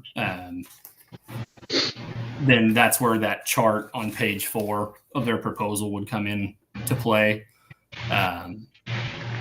Essentially, this is their base and best case scenario, and then granted the next costs aren't huge by any means, but per sample, if they have to run, say, in a soil sample for asbestos with a 1-day turnaround, if it's critical, you're looking at $368 additional dollars. That would be above and beyond that 5 sample per day limit on what they proposed on. So there is a chance for that number to go up, and that's where, once again, meeting with everybody on site to kind of understand, because every site's a little bit different, tight quarters, where trucks are coming in and out, obviously weather conditions that day, but hopefully with this being a wet demo, so essentially pumps are pumping water and they're spraying water on the building to keep those particles down. Hopefully that allows not as much to escape. And then hopefully we don't see some of those samples come back as high, is best case. What happens if a sample comes back high? Essentially, they got to run. If sample comes back high, they will adjust how they're demoing, add more water, then take extra care in that area, and then basically have to resample. So the EPA is not going to come in here like no, and there's no way to possibly make it zero by any means. But this is just ensuring everything is being followed and proving that, hey, we're taking these samples, we're following the right steps. Okay. So instead of the 36,000, it could be up to like 90-some thousand. More potentially. Yeah. Yep. 150. For 50 working days, I think that's just over 91,000 at that rate, at their base rate per year, per this proposal. But then once we understand how often they run into having additional testing in that meeting with them, there's a chance for that 91,000 to go higher. But is it possible to do the demo without a company like this, or is what's the risk there? I can check on that. I know it is very important to have them there as far as writing the report, for the final report for KDHE and all that. But I can definitely ask the question. I don't have an answer for you right this second, but I was under the let me do some impression that it was checking. stated we had to have this monitoring system while we had the demolition. Barry said it didn't. That's what I'm asking is who states that? Is it a statute requirement? Is it KDHE's requirement? Right. And if that's the case, then can it be done just at the end in the building after all the demo is done and prove that it's safe for everybody being there? I think part of it was to make sure that the asbestos didn't float away while we're knocking it down. I understand that. Yeah. I'm just tagging along with what Jordan's saying or asking. Yeah. I'm just not getting real excited about having open amounts from 36,500 to 90 plus. And I agree. And that's why we want to hold that meeting. We wanted to get as many companies as apples to apples, just because we do know this is obviously an ever-growing testing scenario. Basically, you're paying for their services for what they perform on site. And unfortunately, with this kind of demolition, there's no set perfect way to absolutely hit the nail on the head for it. So that's why if we can get them apples to apples, figure out who's going to be your lowest and most complete option, and then get everyone there and review the necessary steps is why we kind of figured that is the best path forward. As far as getting them there at the beginning and the end, I'm sure that's a possibility, but I know part of that reporting is ensuring the whole demolition process with the wet demo is being followed, because that's a large portion of this proposal, is ensuring the wet demolition is correct and being done in the correct way, and they're pulling the correct samples while they're there doing that. But I can definitely ask the question and get back to you. What defines correct? Is there statutes, or is there? Be KDHE is the biggest one. I don't know them all off the top of my head by any means. I can get with our safety guy, James. He's very good with all of this, that he can tell us basically what KDHE and AHIRA and what they're all looking for. I know I believe there's also the EPA as well as, what is it? NESHAP, I'm blank. The emissions of, off the top of my head, I'm blanking on what that acronym is for, but yeah, I can get with them, but I know when we reached out, it was basically, hey, we need to make sure we're following KDHE and all the governing parties for this line of work. At any given point in time, will anybody from an inspector, KDHE or EPA be on site? I believe as long as we have the third party and there's no high readings, I believe that's us showing them that we're doing the correct way. And I don't believe, unless they're in the area, they would stop by. But that'd be another. I don't believe there's any scheduled, hey, they're going to be here on this day. I believe it's kind of a, if they find an accident or if they're driving by, kind of like an OSHA inspector. They're only going to show up if there's an issue, is my understanding. You're talking about this meeting to get everybody on board to see how many days they're gonna be there. Is there a way we can do that before we approve this contract, or? I would like to see that. Is it gonna make any difference? Where are we at? You're asking us Well- for 20 days when we know that's not gonna do it. Yeah, and in the 20 days, like I said, was to get them apples to apples to prove who was going to be the cheapest and most whole. Obviously, it's not a final dollar that you would like to see, but So now you're saying who's gonna be the cheapest? Now, is there another third party you're talking about being cheaper? no. So Terracon was the cheaper of the two. Okay, well, The that's what I thought. SCS Engineers was, for the same time frame, they were like $53,000. So they were about $17,000 higher than Yeah, Terracon. but you keep talking about get them on board to see who's gonna be the cheaper one. What are you saying? No, sorry.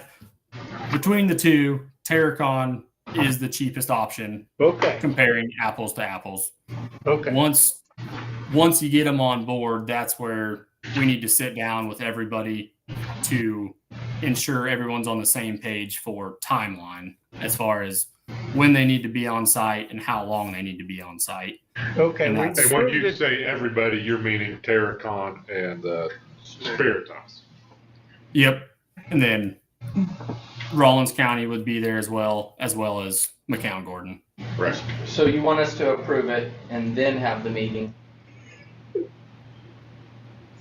That would be the ideal situation, is selecting a third party monitoring. But do you think that if you would have the meeting with both of them, that the other one's going to be cheaper? I mean, that's the point of, or that's. No, I don't think that's where we're at. I think we're trying to find out exactly kind of, if we can get Paradigm on and have them decide you're gonna need him for 43 days. Then we have something to go by. I would But like. he's already got that. He's got 20 days and he's got But do 10 you- weeks. Okay, but do you think that the SCS, if you say, hey, how about We're 50 not- days, no. are you going to be cheaper than these No, guys no, at no, 50 we're not days? saying that. We're saying that we would like a little harder number than 20 days when we know it's not gonna be 20 days. No, I get that, but what difference does it make? I mean, it's. To me, it it's makes a gonna huge be- difference when you're approving what you have a maximum or a understanding of a cost versus just approving it and saying, here's an open check. But what are your options? And I Well, agree, I no, agree we- with you. we I need agree with to you do trying to find that number, but we what would are our like to options? narrow it down a little bit rather than just leave 20 days on the table and say it's gonna be 10 weeks is however many days it is. You know, that's a lot of days we're leaving out in the open, and we'd like to narrow it down a little bit closer if we could. And that would Well- take Paradigm, obviously, but So Terracon, if you sign this proposal, excuse me, geez. that would just be for the 20 days.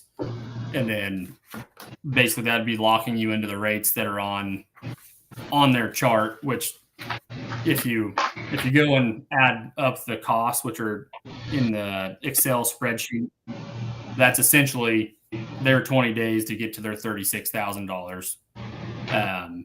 So anything that would go over, you would be locked into those rates. So it would be the same cost moving forward. It wouldn't increase by any means.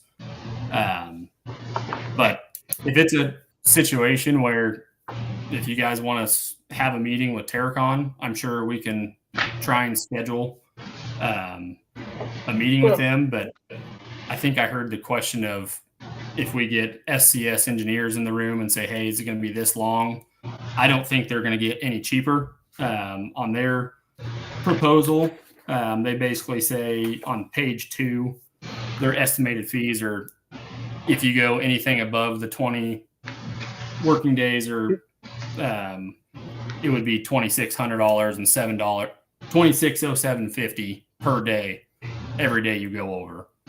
So out of the two, Terracon is going to be the cheapest option. And then, Well, I understand that. I think we're just trying to narrow it down. You know, you're asking us to prove 36,000, and yet you're telling us it's gonna be 90,000. We're just trying to narrow it down a little bit better, so we know what we're actually gonna spend. yeah, and that's understandable. It is a very large amount of money. And the demolition, they have seen this, they know the project. They've seen it already, they've bid it, we've accepted them. They should have an idea how many days they're gonna need to be there, closer than 20 days, shouldn't they? Correct. And when all these went out to bid, they went out at the same time as demolition. These just took a little bit longer to get back. So that's why they obviously didn't have Spiritas's timeline for them to bid off of their duration. So we can go back and talk to Spiritas and say, hey, how confident are you in your 10 weeks for the mass demo? And if they're pretty confident in that, Terracon can update their proposal to reflect the 10 week, say it's the 10 weeks, but that would still only be your baseline cost, because if they have to do additional sampling or anything above that, just because they don't want to add more cost to the proposal if by chance they don't need it. So they're basically giving you your demo oversight, your air monitoring, final site walk, and final report is what they would be their baseline. And if they have to do any additional reports or additional samples on top of that, that cost would still have a chance to go up. Would there be any negatives of putting this on the next meeting for approval? I just had a question.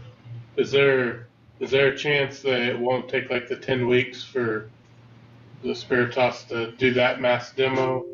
Like if we locked in 10 weeks for Terracon, but they weren't that long, like would we be paying for? Right. Well, does a demolition company even need them there every day? Or do they stay there every day, or what is it? I don't know that how are they gonna know until they start doing it? They got a good idea. They do this for a living. I'm agreeing, I'm just arguing their side. And we have been turned into KDHE on the modular site. I will say that. Say that again. We were turned in for, it was because we didn't have a silt fence up. What? A snow fence? Silt. I thought you said snow fence too. I was really concerned. What's the time span on the demo contract? When is it the demo to be completed? I can't remember. I don't have there's an ending date in front of me. It was the middle to end of September for total completion. What I remember. June, July, Sorry, August, September. Couldn't quite hear. For Spiritas' part, is that what you're asking? Yeah. Yes. Yeah, so they're basically shooting mid-June, and they would be 10 to 15 weeks from there. So it'd be right around mid to late September is what they're estimating. Obviously, if they run into weather or anything like that, there's chances that it goes past, or if they have good weather, a good flow, then there's chances it happens sooner. than that. But Is this something we need to go back with, discuss with insurance? That's what I was wondering. Yeah, I mean, I demo think- cost. Yeah, I talked with Eric and Barry about breaking out the main building compared to the buffer area, so that we can take that back to the insurance company. Boy, that 800,000 is really quick. And do we, I mean, is that a conversation we have with the insurance company about, if they set that 800,000, we know a lot more now than we knew then, and obviously we're not gonna get it done for. Yeah, Are they gonna- 750 is what it was. Yeah, are they gonna give us more money for demo? Yeah. Or we know more now? Problem is we settle, and that's gonna be the hard problem. But I agree, it should be a conversation. Discussion, motion, When's that meeting in June? What the date? I guess there is another option if you guys are comfortable with Terracon being the low. I mean, it could be assigned on the standard of, hey, we'll approve the 20 days. And then once we have that meeting, they could do a second proposal for the time frame, I guess, that's agreed upon that meeting. But so just another option, just thinking through it, is if you want to get people rolling, because I know 17th, that's what I'm looking at. I mean, that's a regular. Now, can we approve you to go visit with Terracon to get us that? I guess that's basically what you said, just approve them for the 20 days, and if they think it's gonna be more, then. yeah, you make a motion. I mean, I don't know what our other options are if we need to get going and. I know you'd hate to put a wrench in everything. I think some of this testing will help too, once we get towards school starting and this is still going on. We may have some concerned parents between school and then we're trying to have football Well, games. we have to have them. I mean, it's not a question. There's regulations, it's called NESHAP, NESHAP, National Emission Standard for Hazardous Air Pollutants. That is regulated by the EPA on how much asbestos is in the air during demolition. So, we gotta have something. We gotta have something that says that we're monitoring it. Gotta have something to monitor it. I know last summer, right after the fire, we had parents asking us those It is. questions. Whatever you want to make a motion for. That's it. That's the contract they've got made out for, is 20 days. Well, not really a contract, but proposals, yeah. There you go, thank you.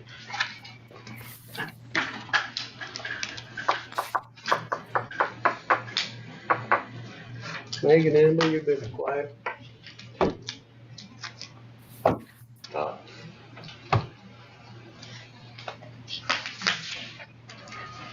I mean, if we Well, need then them, I don't wanna do get it at all, but I don't know what else you.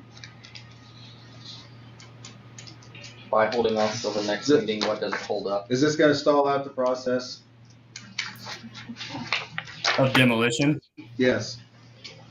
Yeah, so I just talked to Spiritas earlier today. I know they are reaching out on insurances, and then as soon as they're getting all the correct insurances and information on there, they're pretty much ready to mobilize. So that they still have to wait for the 10-day federal mandatory waiting period since it's dealing with asbestos. Yeah. But we're still tracking for early to mid-June to get them there to start demo. And it would be ideal to have Terracon or whoever you select, assuming Terracon, to be there at the start so they can get set up and have all their sampling sites set up.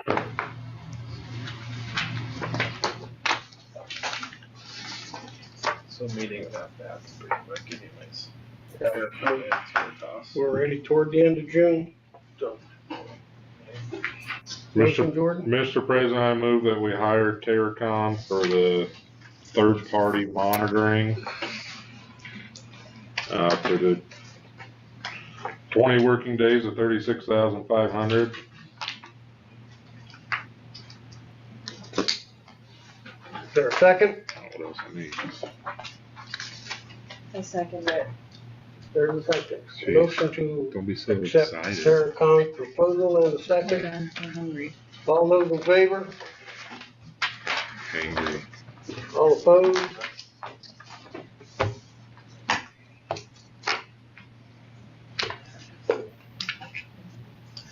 Yes.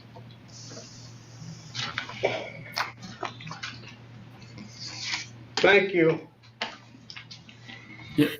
Thank you. Let me know if there's any other questions I can answer, and I'll get back to you as soon as I can.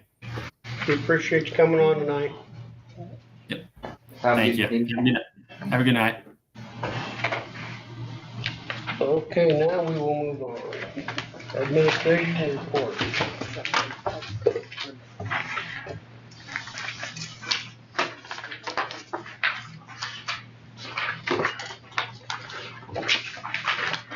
Who wants to start? Thank you.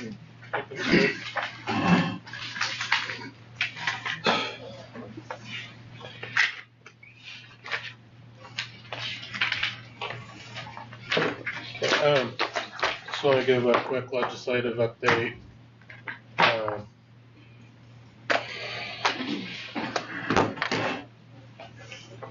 Let's see here. The education bill, budget education bill was signed the 15th, so late last week. The only thing that was vetoed on it was a provision in the Safe and Secure grant. So the $5 million of funding remains. The way they've done that in the past, they've come up with a system, I guess, formula on how to divvy that money based off of what you're asking for, and then also like the size of your school and things like that. It is a matching grant, so if we were to apply for it, then we'd have to match whatever we apply. Last time we did that, it was for the door system, and it ended up not being the full. It was like a quarter to a third of it is what it ended up being, if I remember right. So what the governor vetoed on it, it was basically like a gun detection system or something like that, but it was very narrow. Like the legislature put in a very specific vendor, and that was why that was vetoed. Another allowable use would be like AEDs. I think cameras it's either cameras or door systems are still allowed to do it. I would recommend that we would look at the AED. I think we're one short from what I remember hearing from, or there's a message I think from Marcy or somebody. How far are they from being expired? That's a good question. There's one currently in the lobby area going into what is now the weight room that we have access to. The other one up there is in the auditorium or in the entryway into the big gym. Say right by the boys' bathroom. Yep. So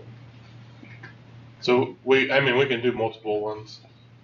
I don't know how much we want to trust the ones that were in the building when the fire happened and things, but so we can do some research on that, and it's usually a pretty quick turnaround.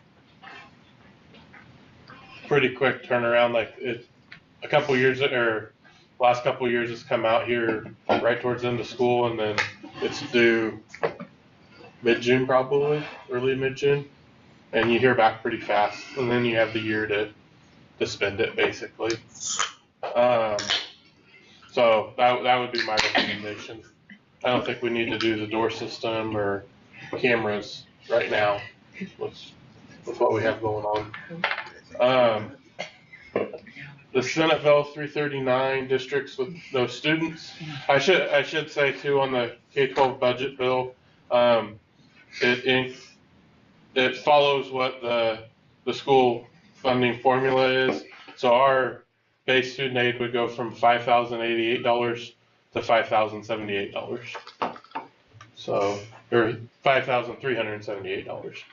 So it's almost a $300 increase per kid. Senate Bill 339, districts with no students. It just basically says if you don't have any kids, we're not going to give you state aid. I think there may be there's an issue with that. Yeah. So the other part of the budget bill, we've talked about it last month, but in the past it's been previous year or the 2 years previous, and you took your highest funding total. Next year it'll be the current year or an average of the 2 years previous. And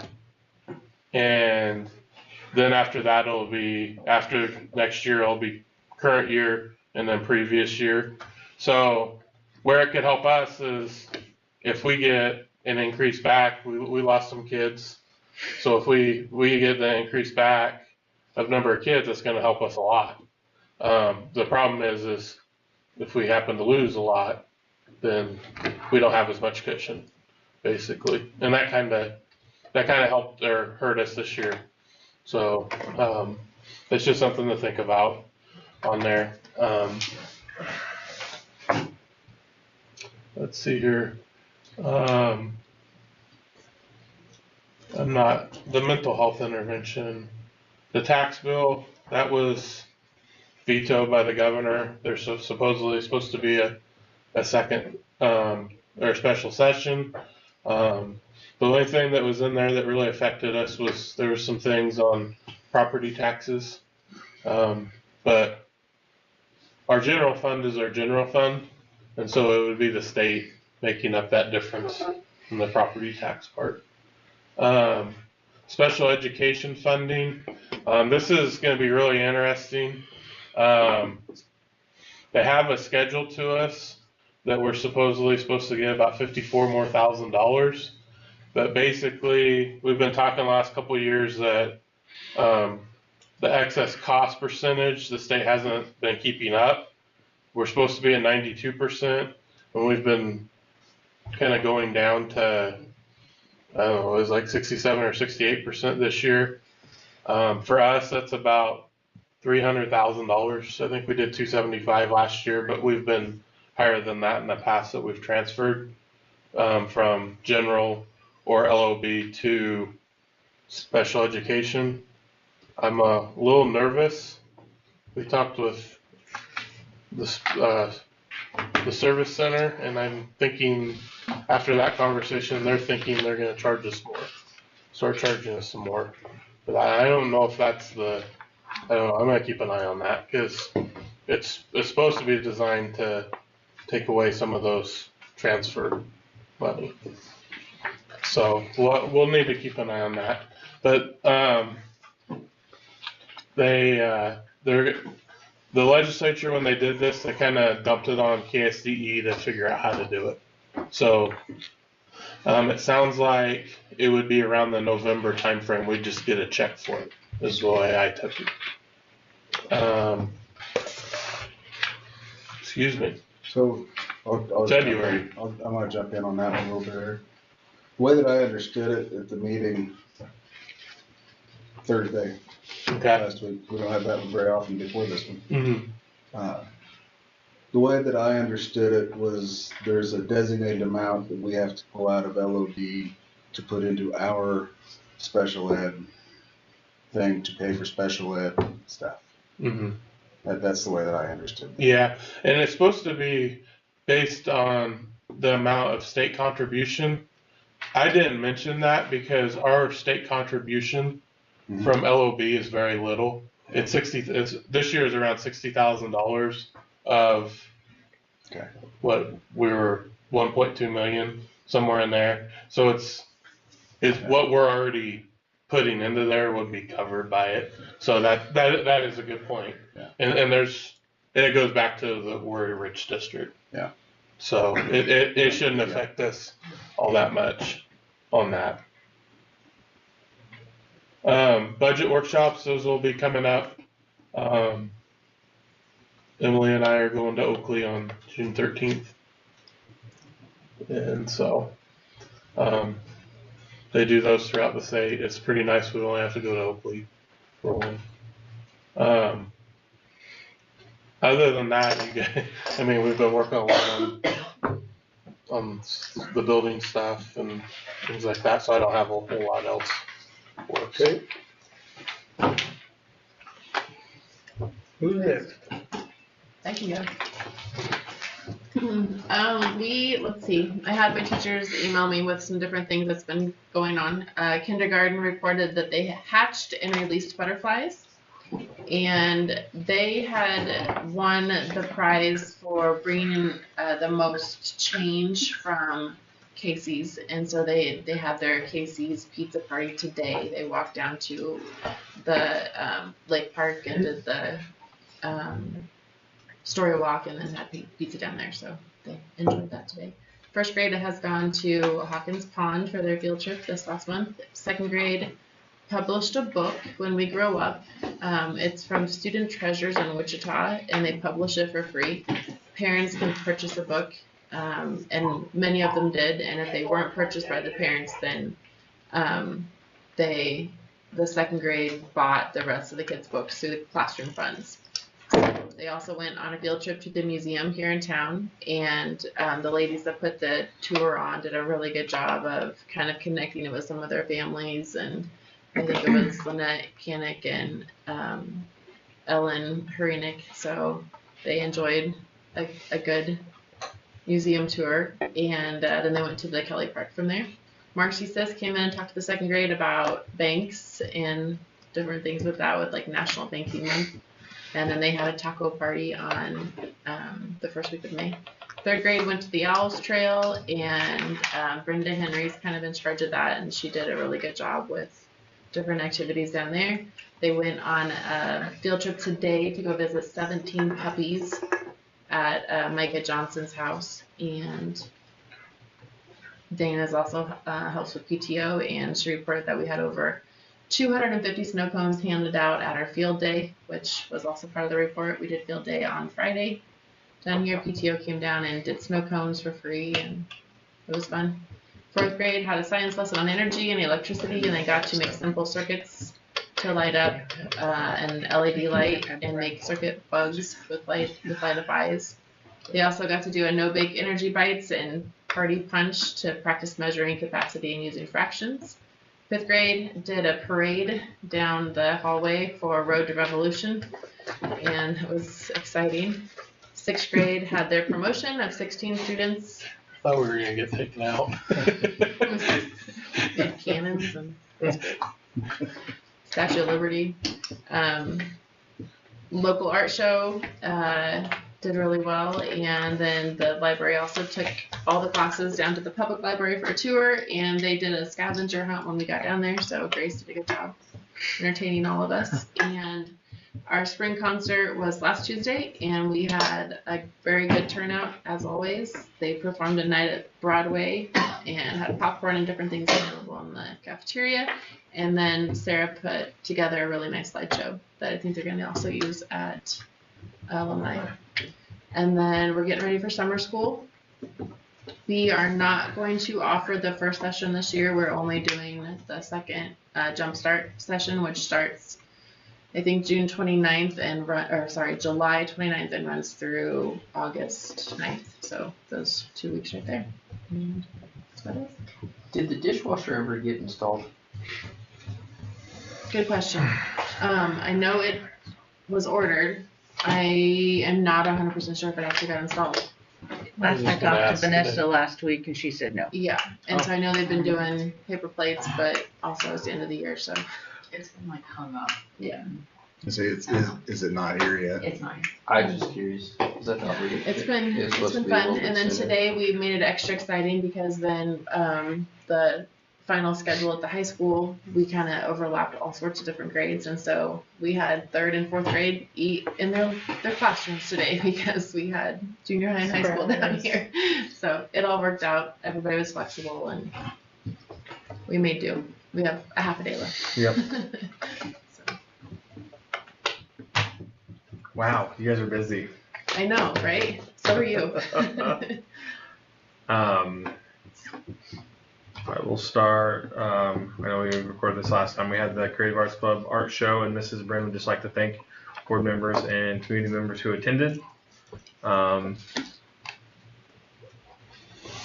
she does realize this is a busy time of year. Appreciates the support.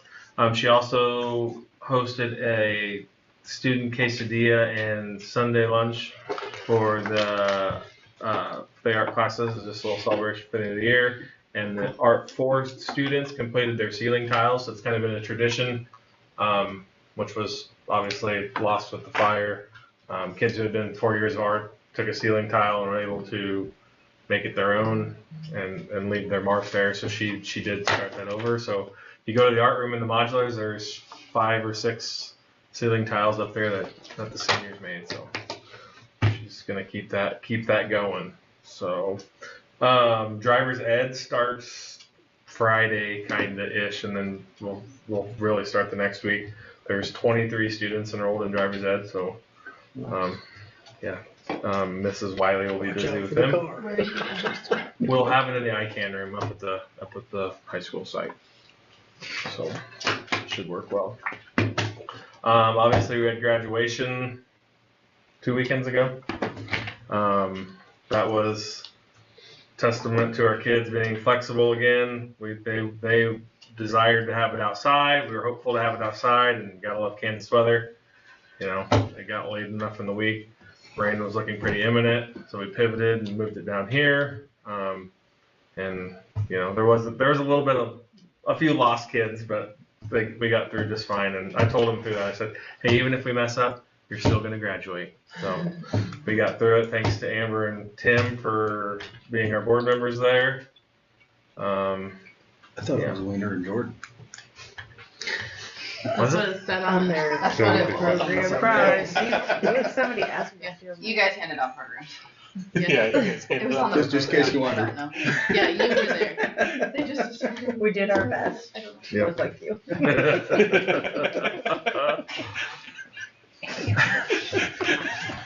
Well, I've got the beard, so hopefully Tim will get So I guess you got boobs. I know. The golf team was mentioned earlier. They're at state golf currently. To allow the whole team to make it there, they got either second or third as a team at regionals we hosted here. So it's pretty cool. The whole team got to go. Sounds like we had 2 make it through to day 2. Braxton Dixon and Jed Caston. So we're excited to see how they do tomorrow down there at Hespen. State track is this weekend in Wichita. We had Abby Michek make it on the girls' side, did both the discus and shot put. Our boys 4x1 team made it, consisting of Ryan Schromick, Dorian Colwell, Brian Rodriguez, and Reese Bailey. Dorian Colwell on that relay and also made it as an individual in the 200. And then Ryan Schromick made it in the 100, 200, long jump, and the relay.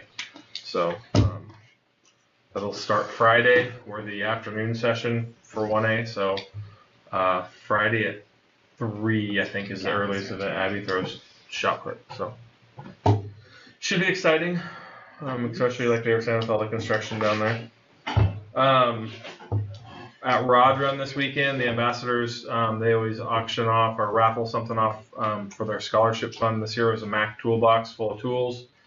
The winners of that, and they're some relation to the Youngbloods. I know Mike Griffiths was in there too, but the other one whose name was on the ticket somehow related to the Youngbloods, donated that back with the understanding that the funds from re-raffling it, auctioning it, they're still trying to decide how they're going to do it. The ambassadors, they want those funds to go to the school. So it's a nice gesture by them. We'll figure it out. Well, yeah, they're still trying to figure out how best to do it, where they raffle it once, where they auction it somewhere, how they're gonna do it. But the funds from the sale of that Mac toolbox now is earmarked to come to the school. So thank you for that. I wish I knew his name. Lastly, I know there's a lot of missing. Graduation requirements are a changing.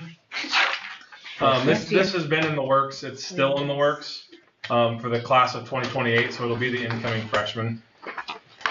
I sat through a webinar here a while back, and there's still a lot of questions that aren't answered. They kind of have they have the requirements in place, but there's stuff that they're not sure.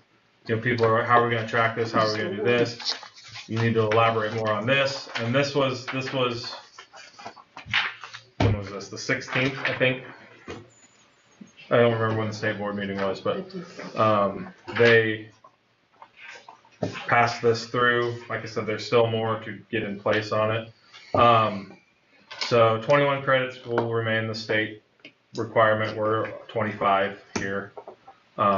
One of the biggest changes, or one of the changes, if you look at those bullet points there in the middle of the page, instead of 4 credits of English, ELA, students are now required 3 with a half credit of communications. So there's a couple different ways schools are doing that. There's schools doing it already.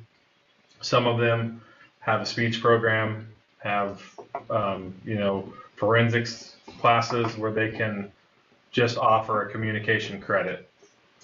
The caveat with that is those teachers are credentialed different than an English teacher. The workaround on that is a lot of schools are going to, you can incorporate a semester of communications into your junior English. Your English teacher can teach it.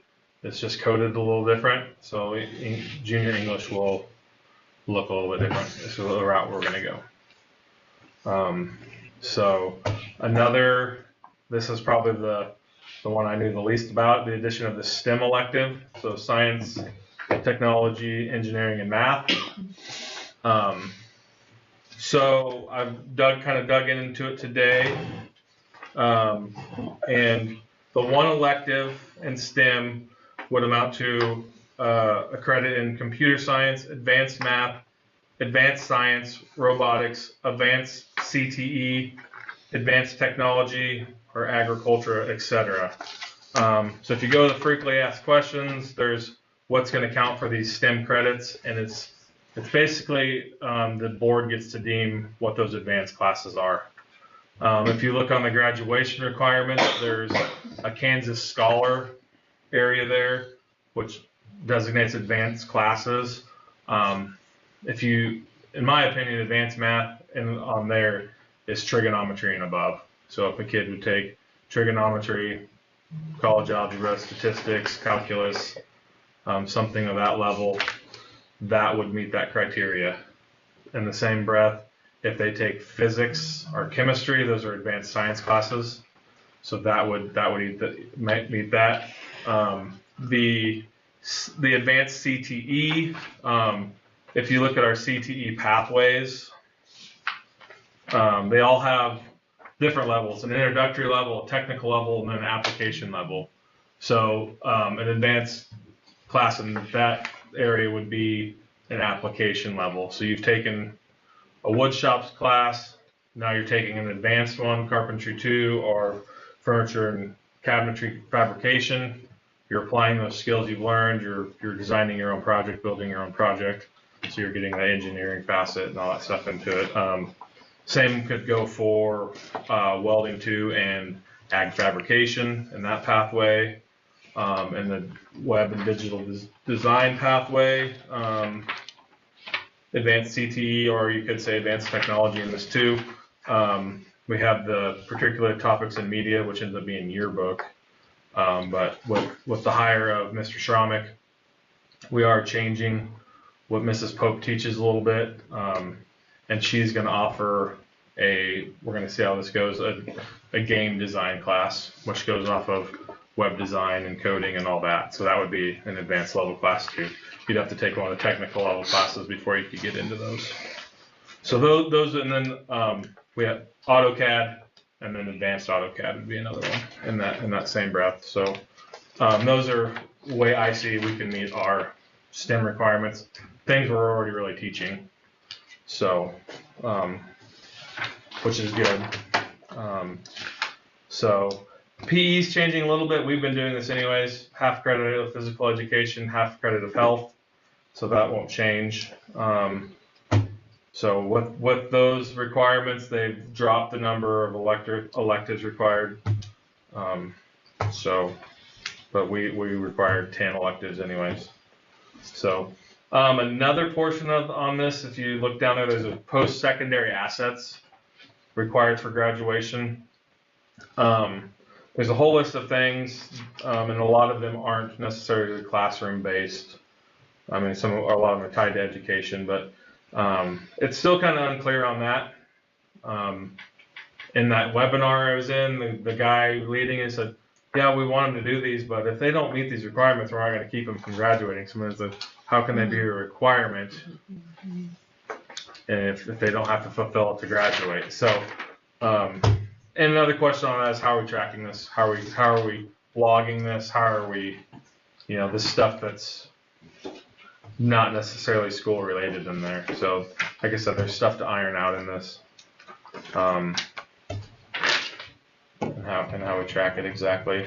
This is for the class of 2028, so our incoming freshmen. I guess the piece I missed on here somewhere, financial literacy class, there's a...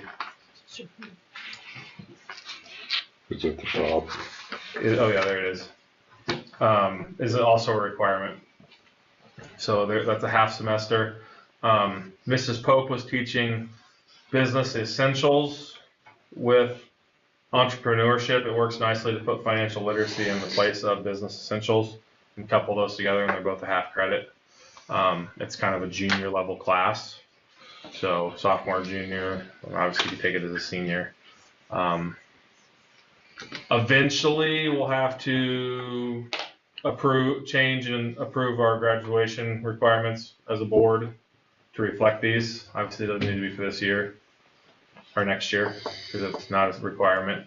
And I think we're going to get a lot of these classes implemented and a lot of the stuff in place.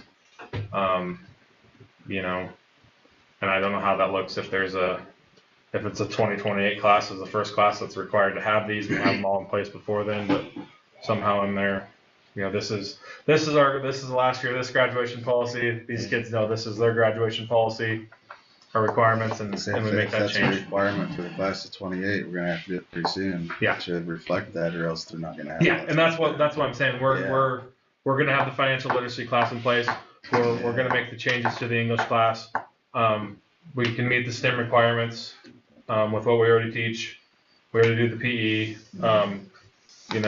It's the post-secondary assets, which a lot of these kids are doing a lot of these things anyways. There's going to be a few kids that are going to have to work to get these post-secondary assets.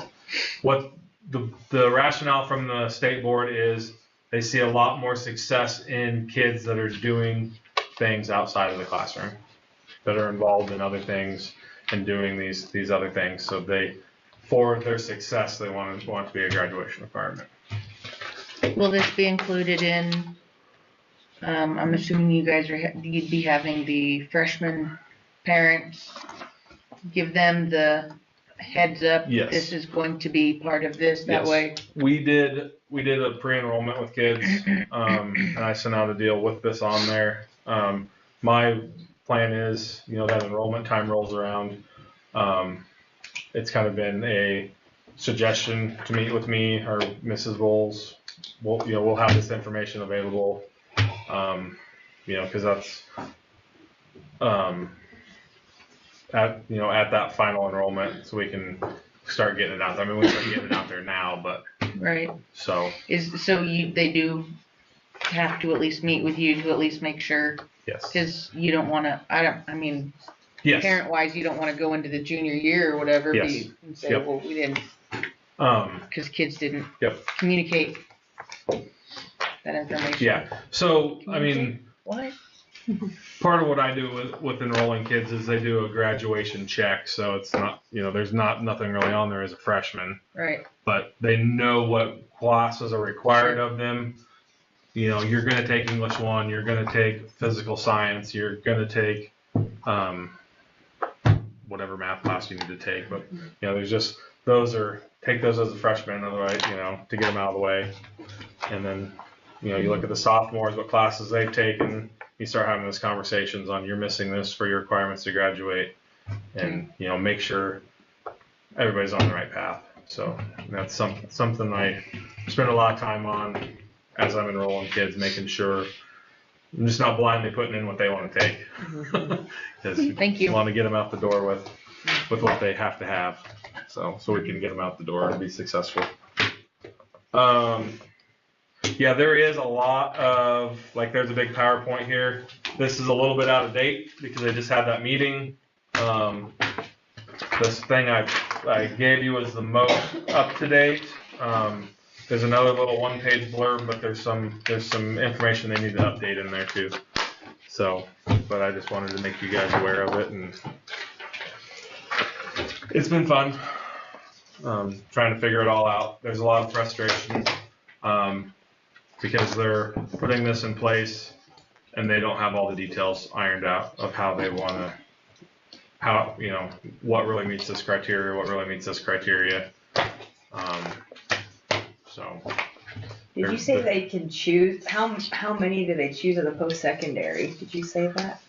They have to have 2 to graduate. 2, okay. Yeah. I didn't hear you say. So, and I mean, what's that?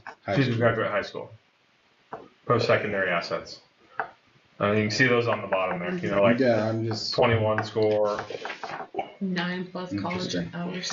They have some on the back too. There's some on the back too, Boy Scouts. Yeah, if you're an Eagle Scout, that counts.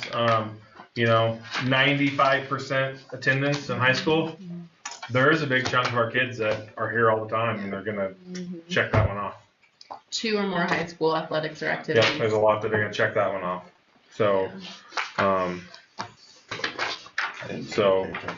workplace learning directly related to their ISP, individual plan of study. There's OJT opportunities there on the job training that would mark that box. So, industry recognized certificate.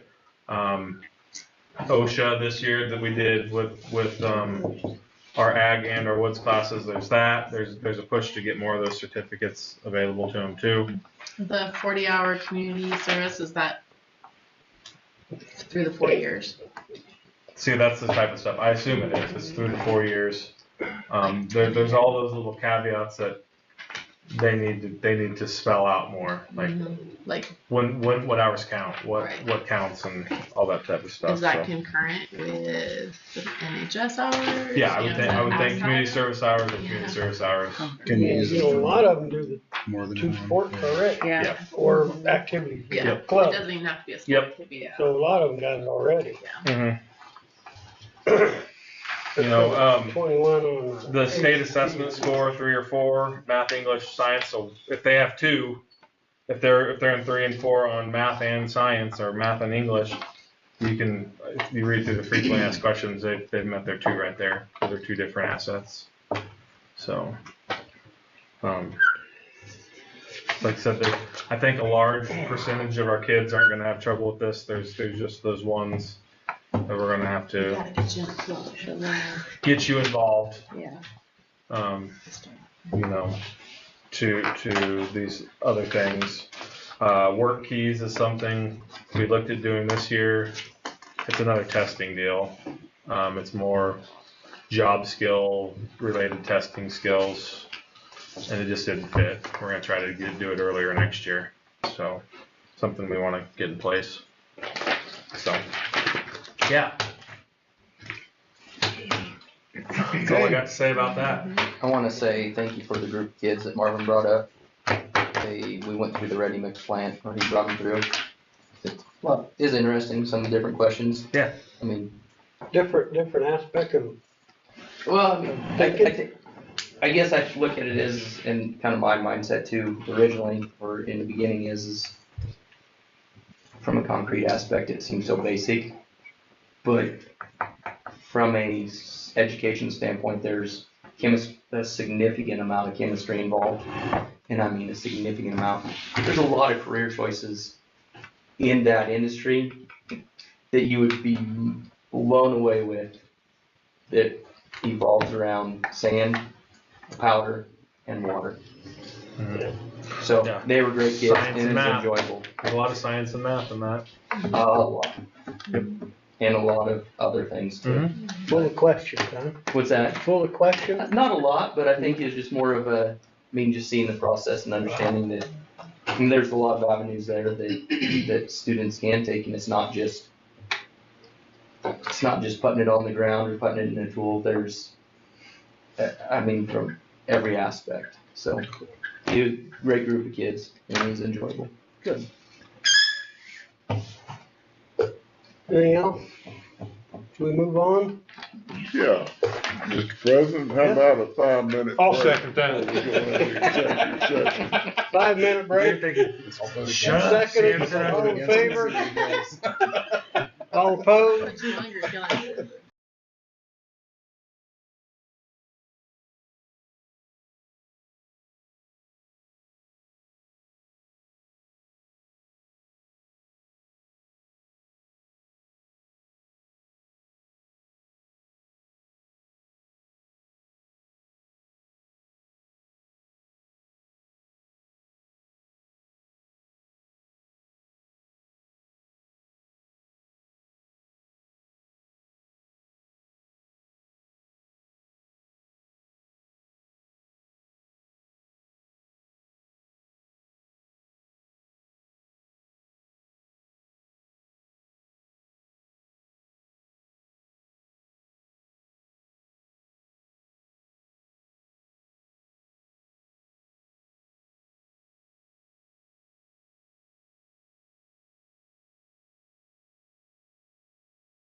We need to accept the resignation of everybody. Does anybody need to discuss this?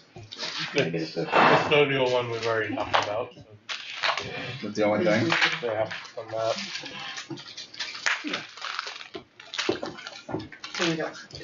We'll do that action now. Yeah, we can do that. Do you know her name? Delgado? Yeah. Mr. President, I move that we accept the resignation of Nancy Delgado, Rollins County Elementary School custodian. Is there a second? A second it. There is a second. Everybody's mouth is full. There is a second. A motion and a second to accept the resignation of Nancy Delgado. All those in favor? All opposed? Wonderful. We will move on. What do we have? Negotiation? 10 minutes. 10 minutes. Who? Board and admin? We will go into executive session, 10 minutes with board and admin for negotiations. Second. And a second. All those in favor? Yep. Opposed?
I'd say. We'll go back to the executive session for admin for 10 more minutes for negotiations. I'll second. Motion and a second, 10 more minutes, board admin, negotiations, all in favor? And opposed?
first count in September.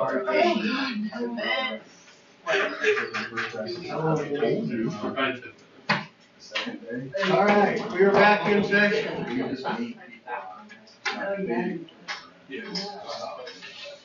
We need to go over 10 minutes for the classified staff. Classified staff. Non-elected personnel. 10 minutes. That's it. That's all I believe you on 10 minutes. I move to go into executive session for non-elected personnel, classified staff, or with board and admin for 15 minutes. Second. Was there a second? Second. She actually got one in. I said what? Been a motion for 15 minutes. Classified staff, non-elected personnel. All in favor? Opposed?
Okay.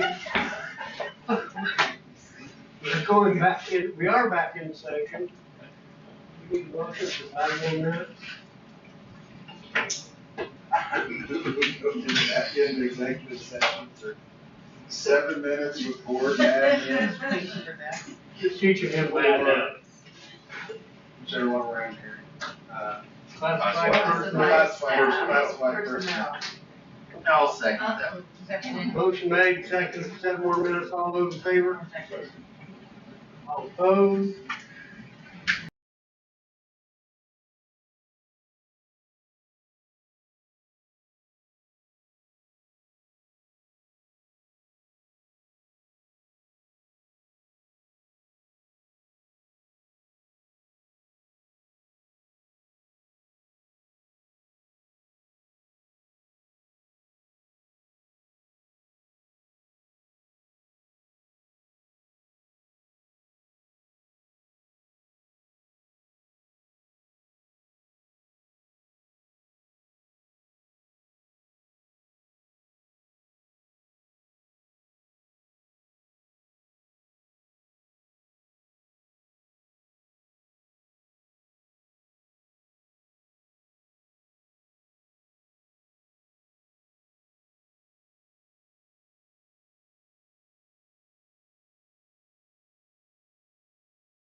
I second it. We're back in session. We have a motion to adjourn on the table. I second. We have 5 other seconds. All those in favor?